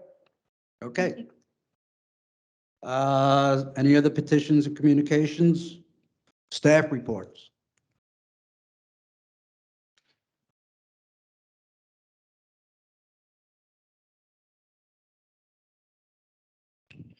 Good morning again, supervisors. Just a couple quick notes for you. Just wanted to update the board on memberships. We're currently at about I should say $1,187,000 in membership revenue that's come in. It's about $240,000 ahead of last year's pace, and it's about 92% of our budget. I think I think it's going to be real tight. I think we're going to come in pretty close to budget right there by the time we're all said and done. So pretty happy with that. At the last meeting, it was asked for me to update the board about the membership directory. That membership directory is on schedule to come out here in the next couple weeks. I did some research in the past to see when it's come out, and going about 4 or 5 years back, it's always come out at the end of January, early February. So that is, I don't know who made that decision. I think it just runs on a calendar year. In my opinion, I mean, as long as it's consistent, I think it's fine. Because as soon as it comes out, I mean, there's members that come and go all the time throughout the whole year anyway. We still have some folks still joining at this time of year. So if it comes out now, somebody joins tomorrow, they're not in the directory. So that's that update on that situation. Also, it's kind of been a while since we talked about it, but if you guys remember the discussions with the billboard out on 27, it is up and operational. I met with the gentleman yesterday, Chris sent him my way, and we have a generic ad up on it right now, just went up yesterday. So to be honest with you, I kind of fell off my radar, so it was pretty cool to see that was ready to go. But it gives us plenty of opportunities to kind of showcase some special events and things like that. So we'll be moving forward with that, but I just thought you guys might want to know that. Thanks, Chris, for sending them my way. On the maintenance side, just a couple of quick things that I wanted to mention to the board. If you've been out on the course, a couple areas to notice. We've talked about it before. The back right of 9 Green, you kind of notice that it's having some issues back there. Jimmy explained it to me as it's more of a drainage problem. The water sits there and then it creates algae and the grass is struggling to grow there. So what we're going to do this coming week is we're actually going to aerify just that area, not the entire green, just that area. It's not really that playable right now anyway. 9, yep. So the back right quadrant, that quarter there, he's actually going to aerify that. He's going to order some material to put in there to help it drain better. So just wanted to let you know ahead of time before we do that. Back right by the drop zone? Is that the area? Number 9 deer. Oh, number 9. Number 9 deer, yeah, back right corner of the green. Yep, that area that's struggling to grow. Obviously, it's not ideal to aerify this time of year, but I don't think it's going to really change the playability of that back right corner anyway, and it'll actually help it heal for the next couple months before we get to summertime when we're actually going to try to correct the actual problem itself. So just wanted to let you know that. Also, I'm sure some folks have asked you about number 4 green on deer. It's got a lot of POE that's growing in it. It has been sprayed. I spoke with Jimmy this morning about it. He feels that, they have another application that they're going to spray as well. The cooler weather obviously doesn't help the situation. He feels when the ground temperature comes up, that herbicide will actually activate and work better. So we're looking to see that kind of die out here in the next couple weeks. Obviously, it's not ideal. On that topic, it's probably been about 3 months since we really spent some time with you guys. So probably early next week, I'll send out an email so if you can check your calendar, if you can earmark a little bit of time, come take a ride with me and Jimmy on the course. And I also want to meet with Andy and go over tournament schedule because we're looking into next November, December right now. I just want to make sure the board's up to date with everything that we're looking to do and make sure that everything is good. So that way we can start getting some contracts going for those events and moving forward. And that's all I have for you today, unless you have some questions for me. In your memberships, do you have a summer membership plan? So the summer membership?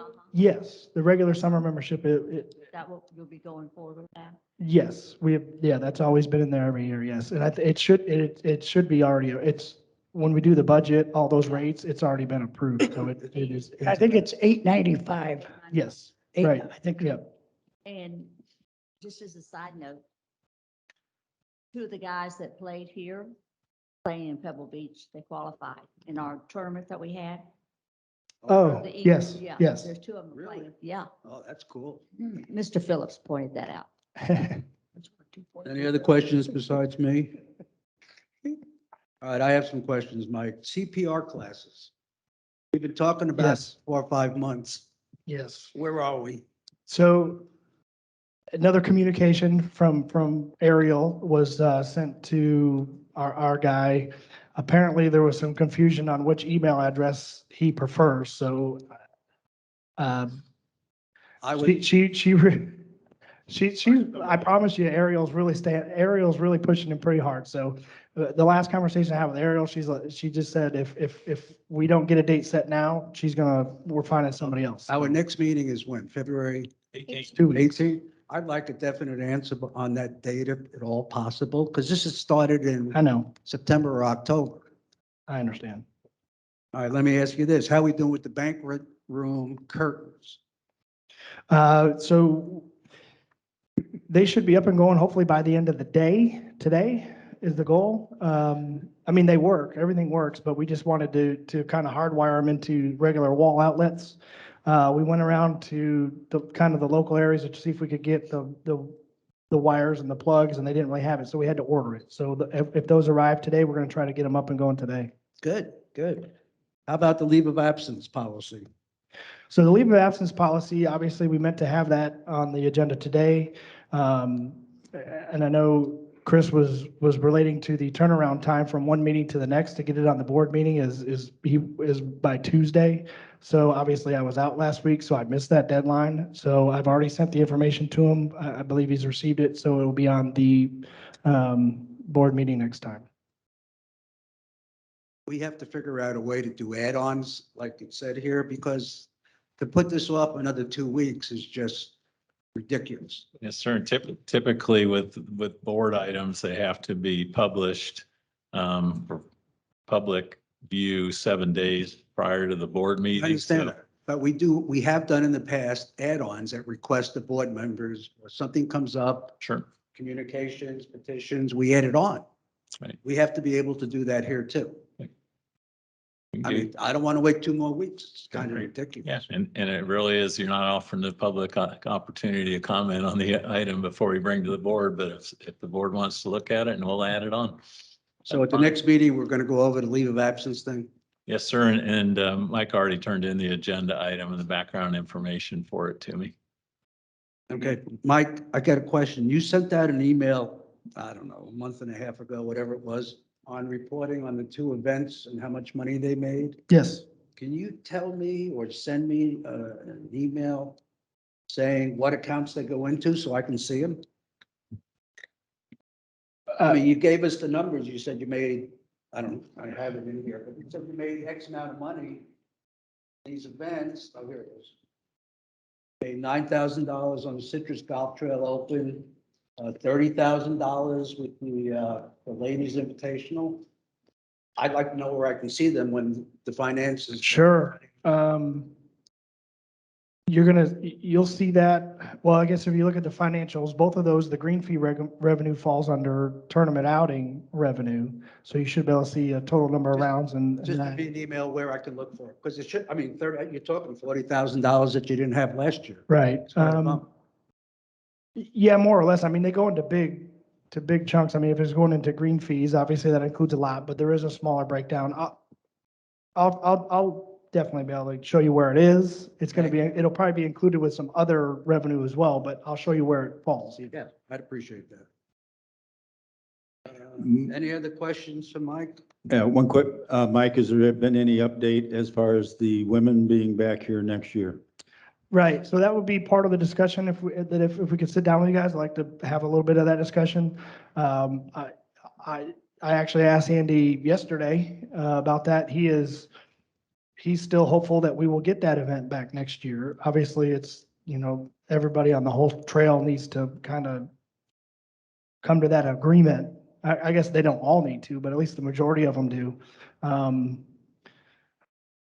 I think it's a really good chance. I think 75% chance we'll get it back. Just the reason why is because I don't think there's another facility in this county that can handle that. We're the only one that has big enough staff, big enough facilities. So that's why I'm very hopeful we'll get it. Okay, thank you. Is it scheduled for River Green next year?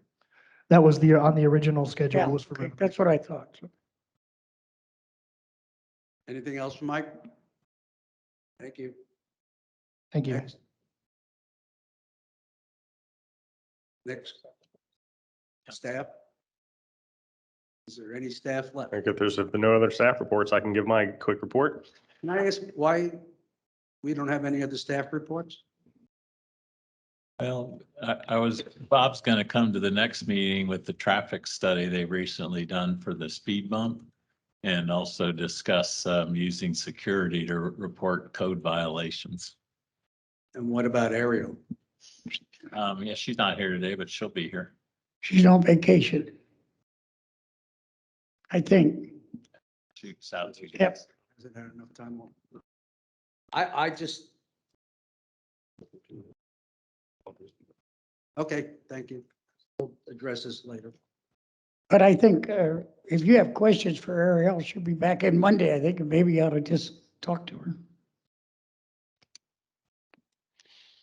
Okay, I'll give my report real quick. I had a meeting with Lon Crow earlier this week about taking over potential litigation files. Unfortunately, Lon's not in a position, or possibly fortunately for him, he decided that he didn't want to take on any of the district's litigation cases, but he did make some recommendations on some other attorneys. I've got a phone conference later on today with Cliff Rhodes, and I'll also be meeting with Mark Sessoms early next week about the district's litigation files and potential takeover of those from Mr. Laconi that passed away.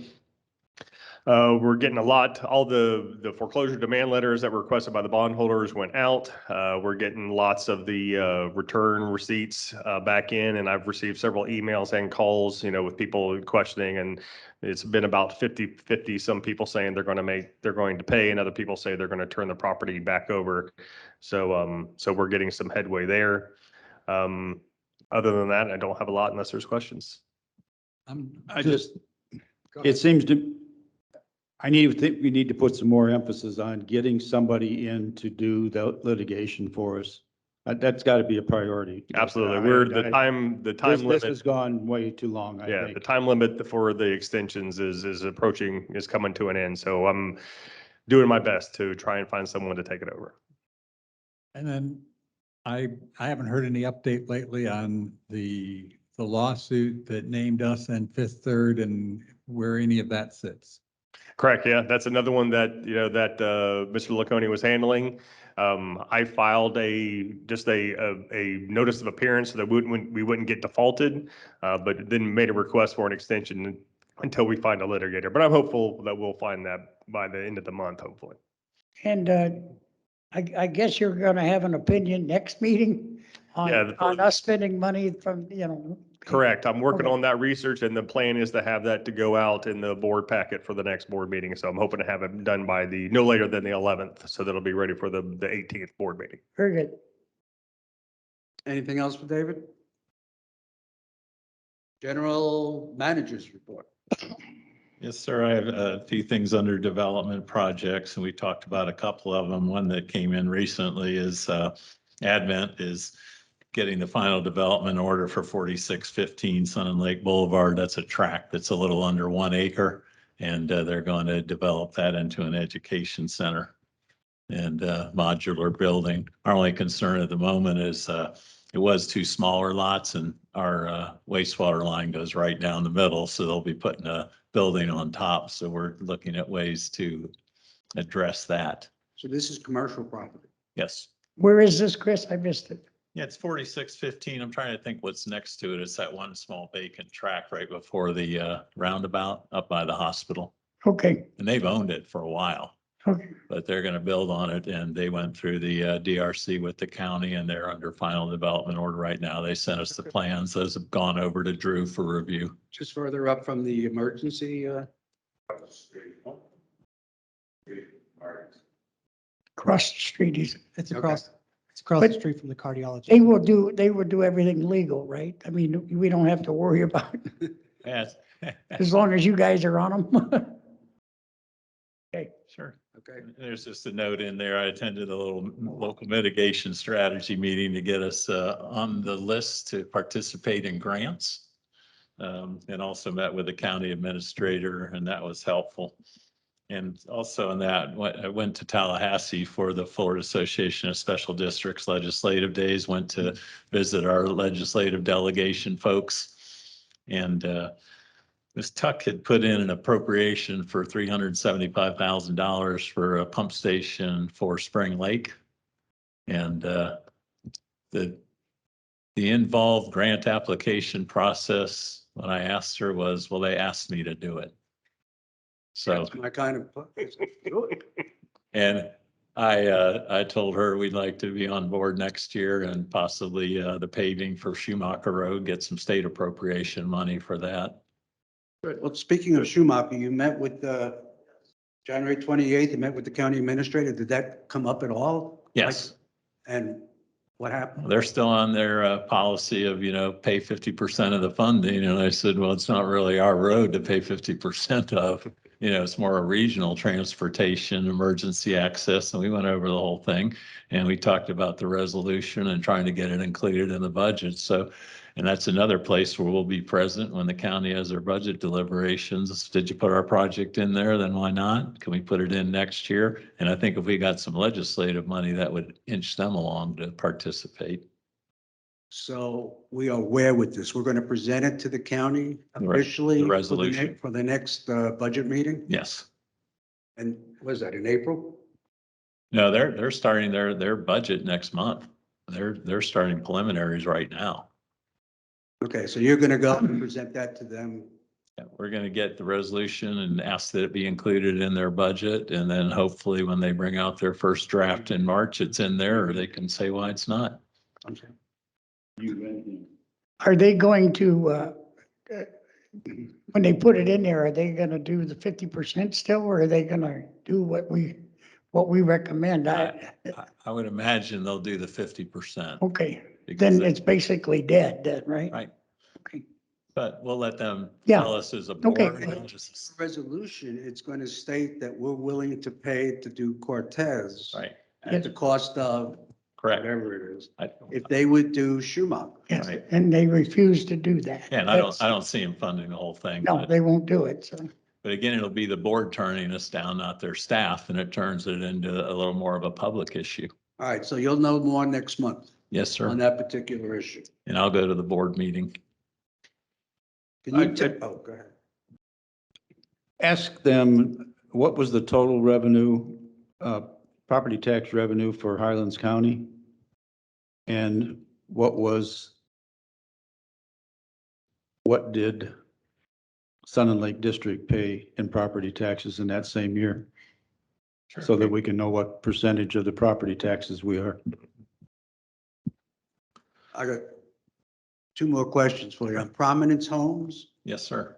I thought originally, I was under the impression at least, that it was going to be, they were going to try and build in 3 years, all those lots that they bought. And reading your note here, it says they're going to do 6 to 10 lots at a time, which to me is going to run considerably longer than 3 years. Right. And I'm just reporting back from our meeting with them, what he said, and they've moved quickly. And if they can build 6 to 10 houses in 3 months and start other ones, it would depend on their development schedule. But we have not heard back from them since. So we're looking at, it's going to take longer than 3 years, basically. I would think so. Thoughts open to get. Yeah.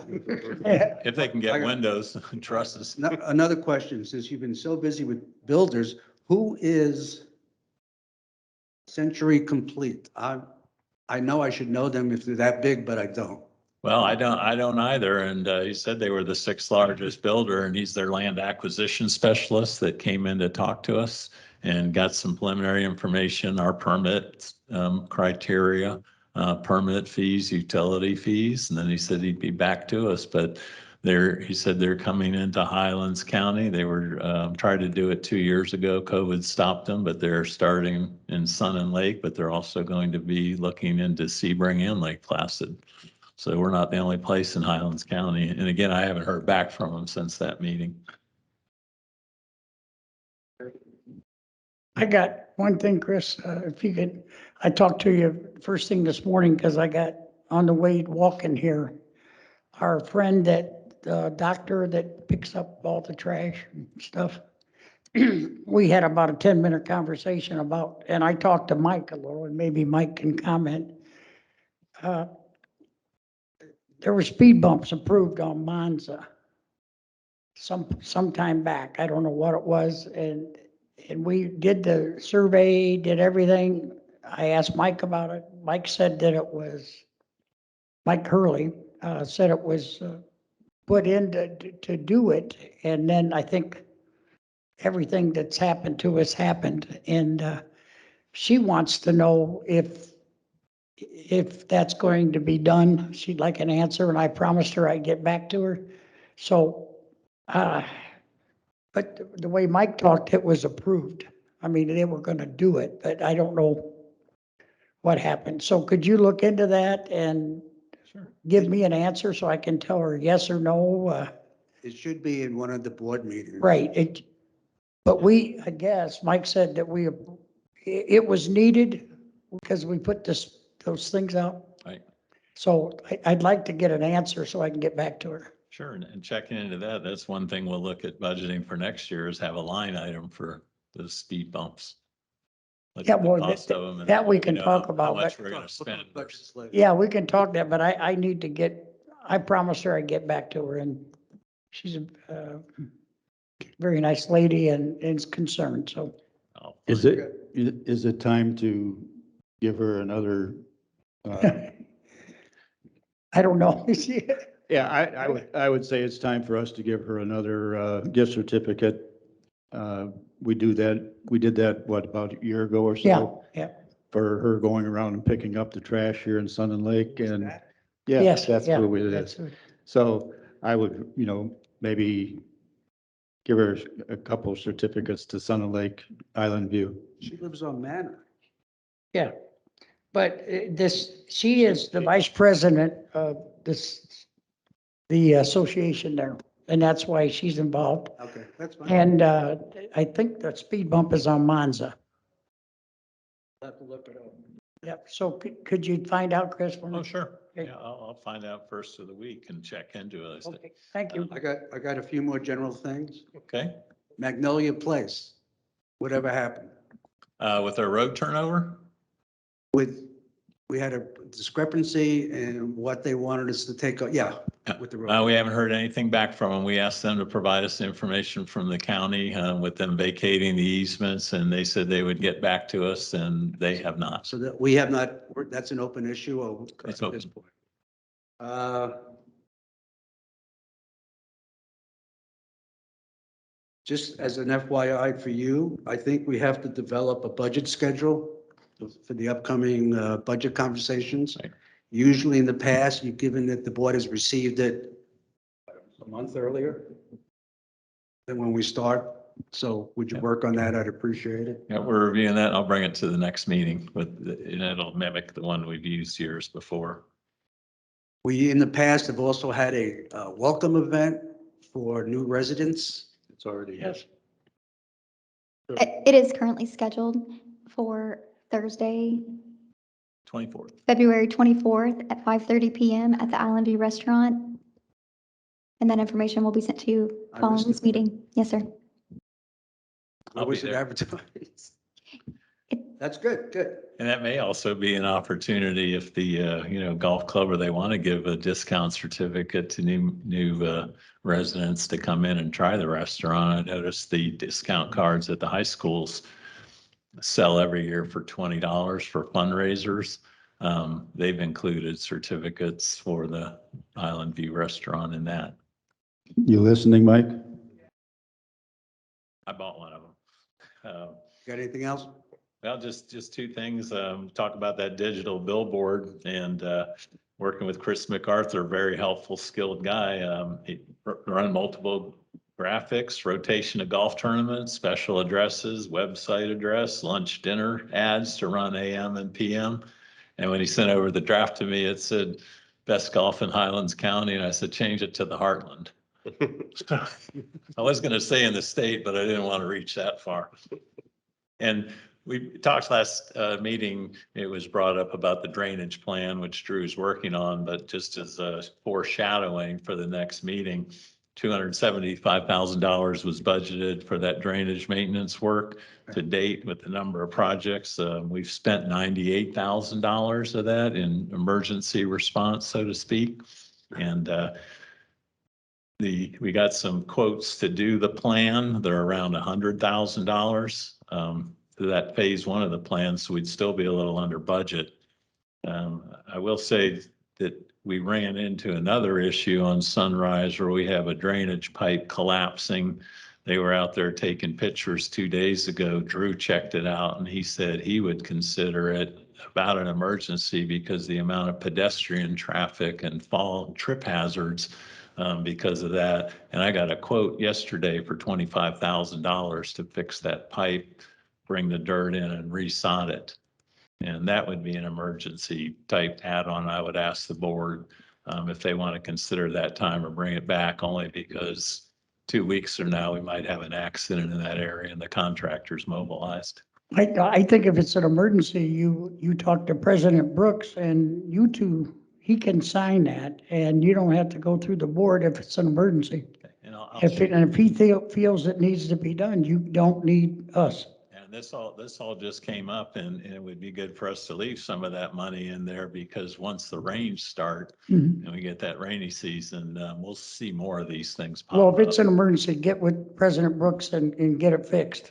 Because I had to do a few of those that were emergencies, actually, they were. And this sounds to me like it's got to be done. So just get with Mr. Brooks. I'll email it, all the information and the pictures and the quote and Drew's email. You don't have, just call me and I'll come over. Okay. Yeah, I live in Sun Lake. It's okay. But Anything else? no, that's all I have. We will go after some irrigation grants from the Water Management District for the Turtle Loop. That grant application opens in July. And they like to pay for half the things like new controllers and that. And the fact that we're moving ahead with the Deer Run irrigation and completing that item off our conservation plan makes us look real good on those grant applications. Well, I'd like you to update this based on what we've discussed today, so we have it at the next meeting. And I'd also like for you to include $550,000 for the green loops for Turtle. Since we were going to try and do it this year at 3, and we found out the number is 550. So we see what we got. This is not to say, don't put it in this year. Yeah. This year is done. Oh, so you would like the Turtle Run moved to next year as just an estimate? Well, where's Mike? Michael, Turtle Run loops. How important or necessary is it? Oh, yeah, love events. Well, it just, in that aspect, I mean, it depends on what kind of product you want to put out there. It's definitely gonna help with our water conservation plan to appease swift mud, but this project that you voted yes for today is gonna go a long ways for that. So I think that's gonna satisfy them for a while. Now, what it's gonna do is the greens loops, you have, when you go around and put those in, you have inners and outers. You have heads that water just the green, and you have heads that water just the surround. Currently, you have one head that goes 360 degrees and waters everything. So the surrounds, obviously, with the slopes, the water runs off and doesn't retain enough water to have healthy turf. And if you want to water enough to have healthy turf there, you swamped your green. So it's pretty important, but is it? Okay. I mean, we're managing now, so. Put it in 23, 24.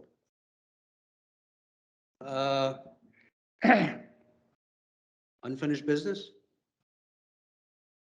Done. New business? I could believe there's something down there. That would be you, Chris. I guess. New business, is that you? Yes, sir. I do not have any new initiatives at the No. Appointment for popular seat Oh, on the I'm Board of sorry. Supervisors for the remainder of the term. With Mr. Hotelling's resignation, the board has 45 days, if they so choose, to appoint a successor. And we would ask the board, we could advertise it on the website and get the word out, ask for people to submit a vita and letter of interest, and then bring those back to the board. Next meeting, it's going to be a little tight, but we could start, see how many we get in. Well, I think you can advertise it as soon as you want.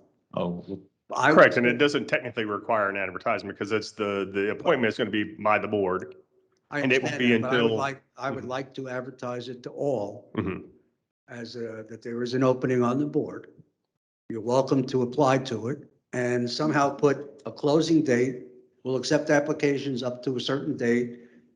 And then at the next board meeting, invite them to make a presentation of themselves to the board. And then we can either vote at that meeting or the next meeting. And work it so it all falls within 45 days. Well, like I say, when we changed the rules, when we changed the ordinance, it's now a May.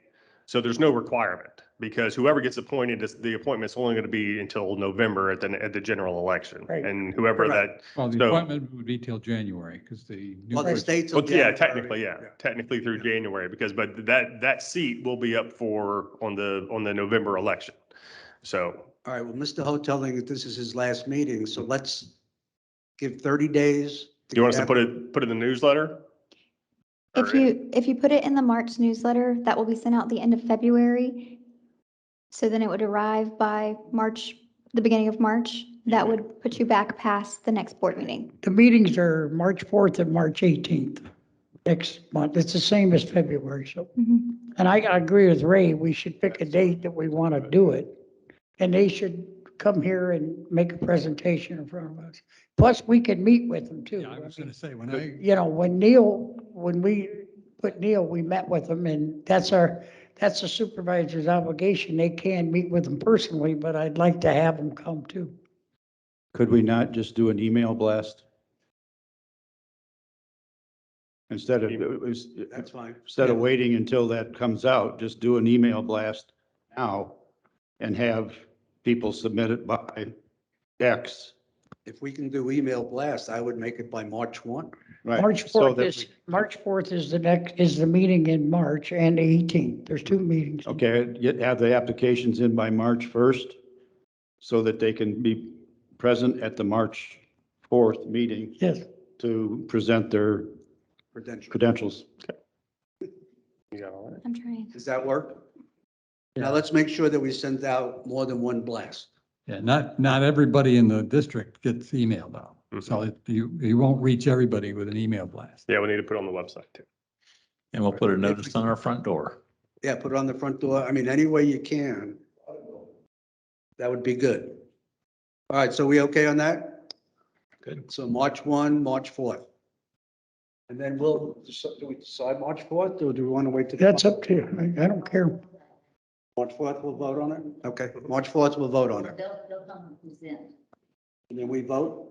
Then we vote. Yeah, we'll just make it the first item on the agenda for the March 4th meeting. Because whoever gets appointed, we can give them the oath and they can sit right then.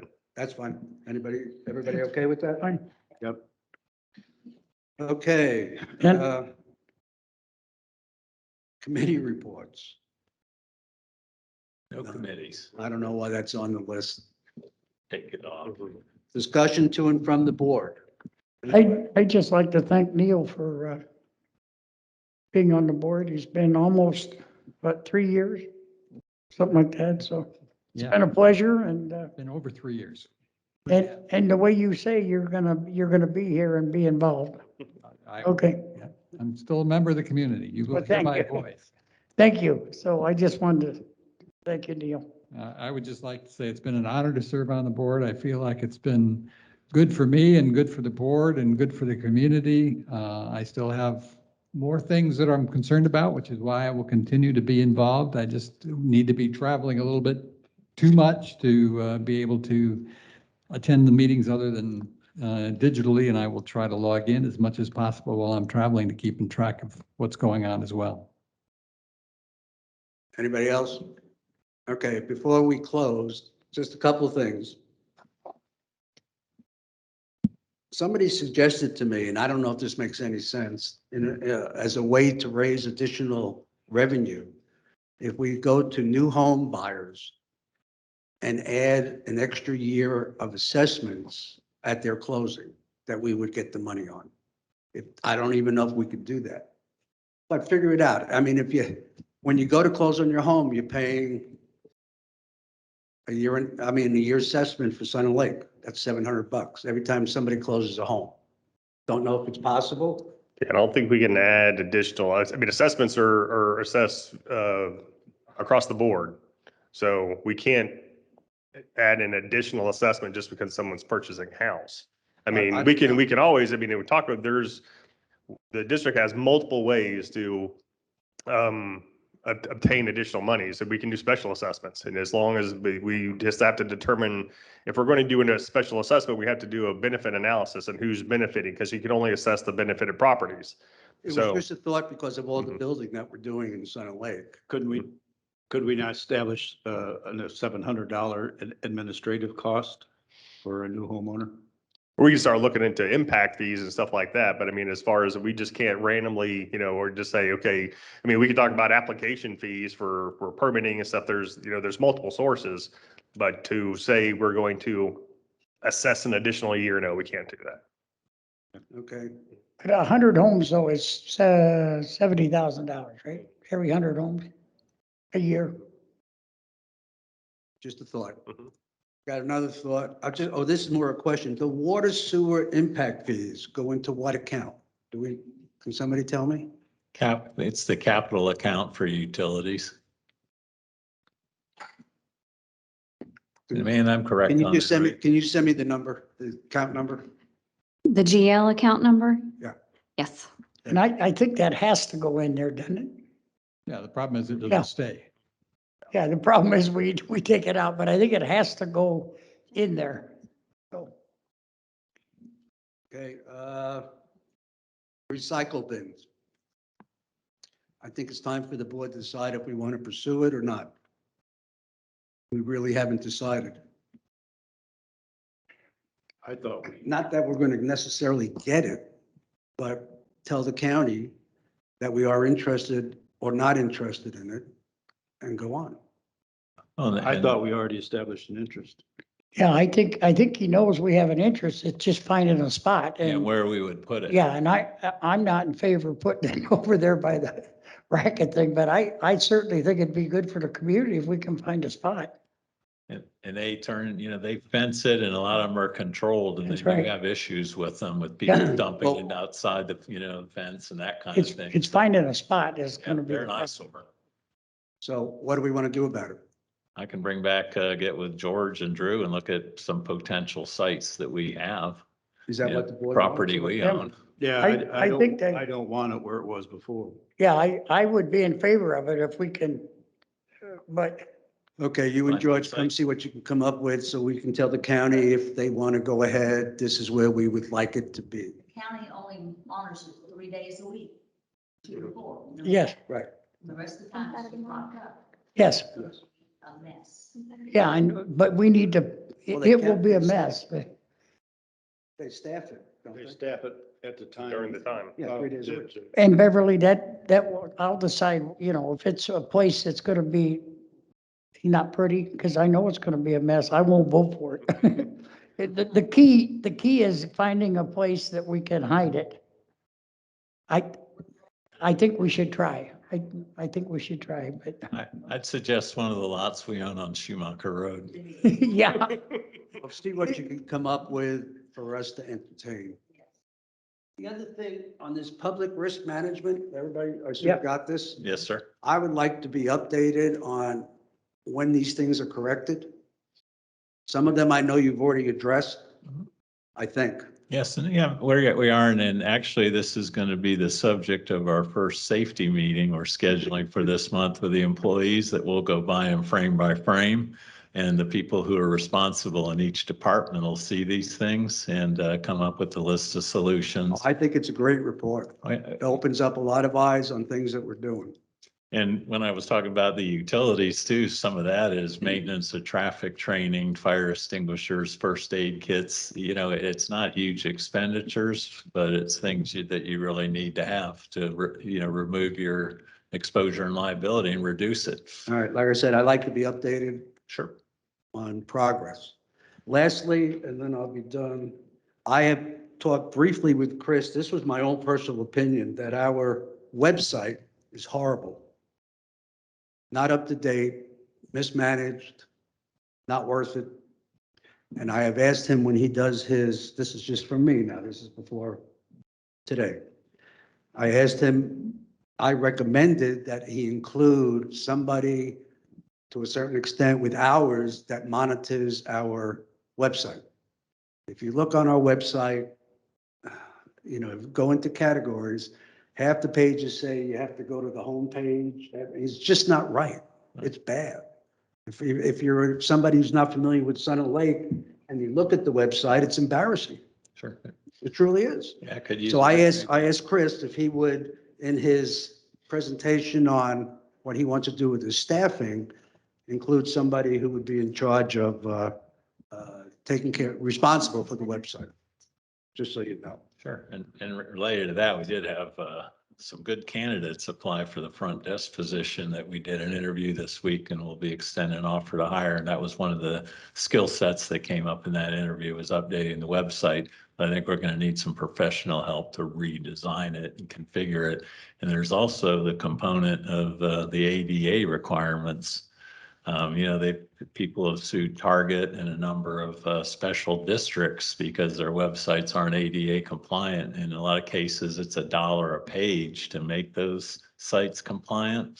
And I'm also meeting with another firm because they said, you understand your district's Facebook page also needs to be ADA compliant.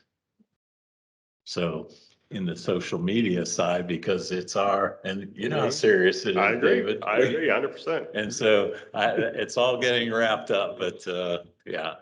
We just need to be doing a better job than we're doing. Yeah. I mean, it's really, and I know you posted some things on there since our last conversation. I did notice that. Some financials went up, et cetera, et cetera. The But December 12th update to your, yeah, I mean, it's just, thank Kelly for that. just needs to be corrected. Is there anything else from the board? Anything else from anybody? Adjourn. Adjourn at 12:14. Chris,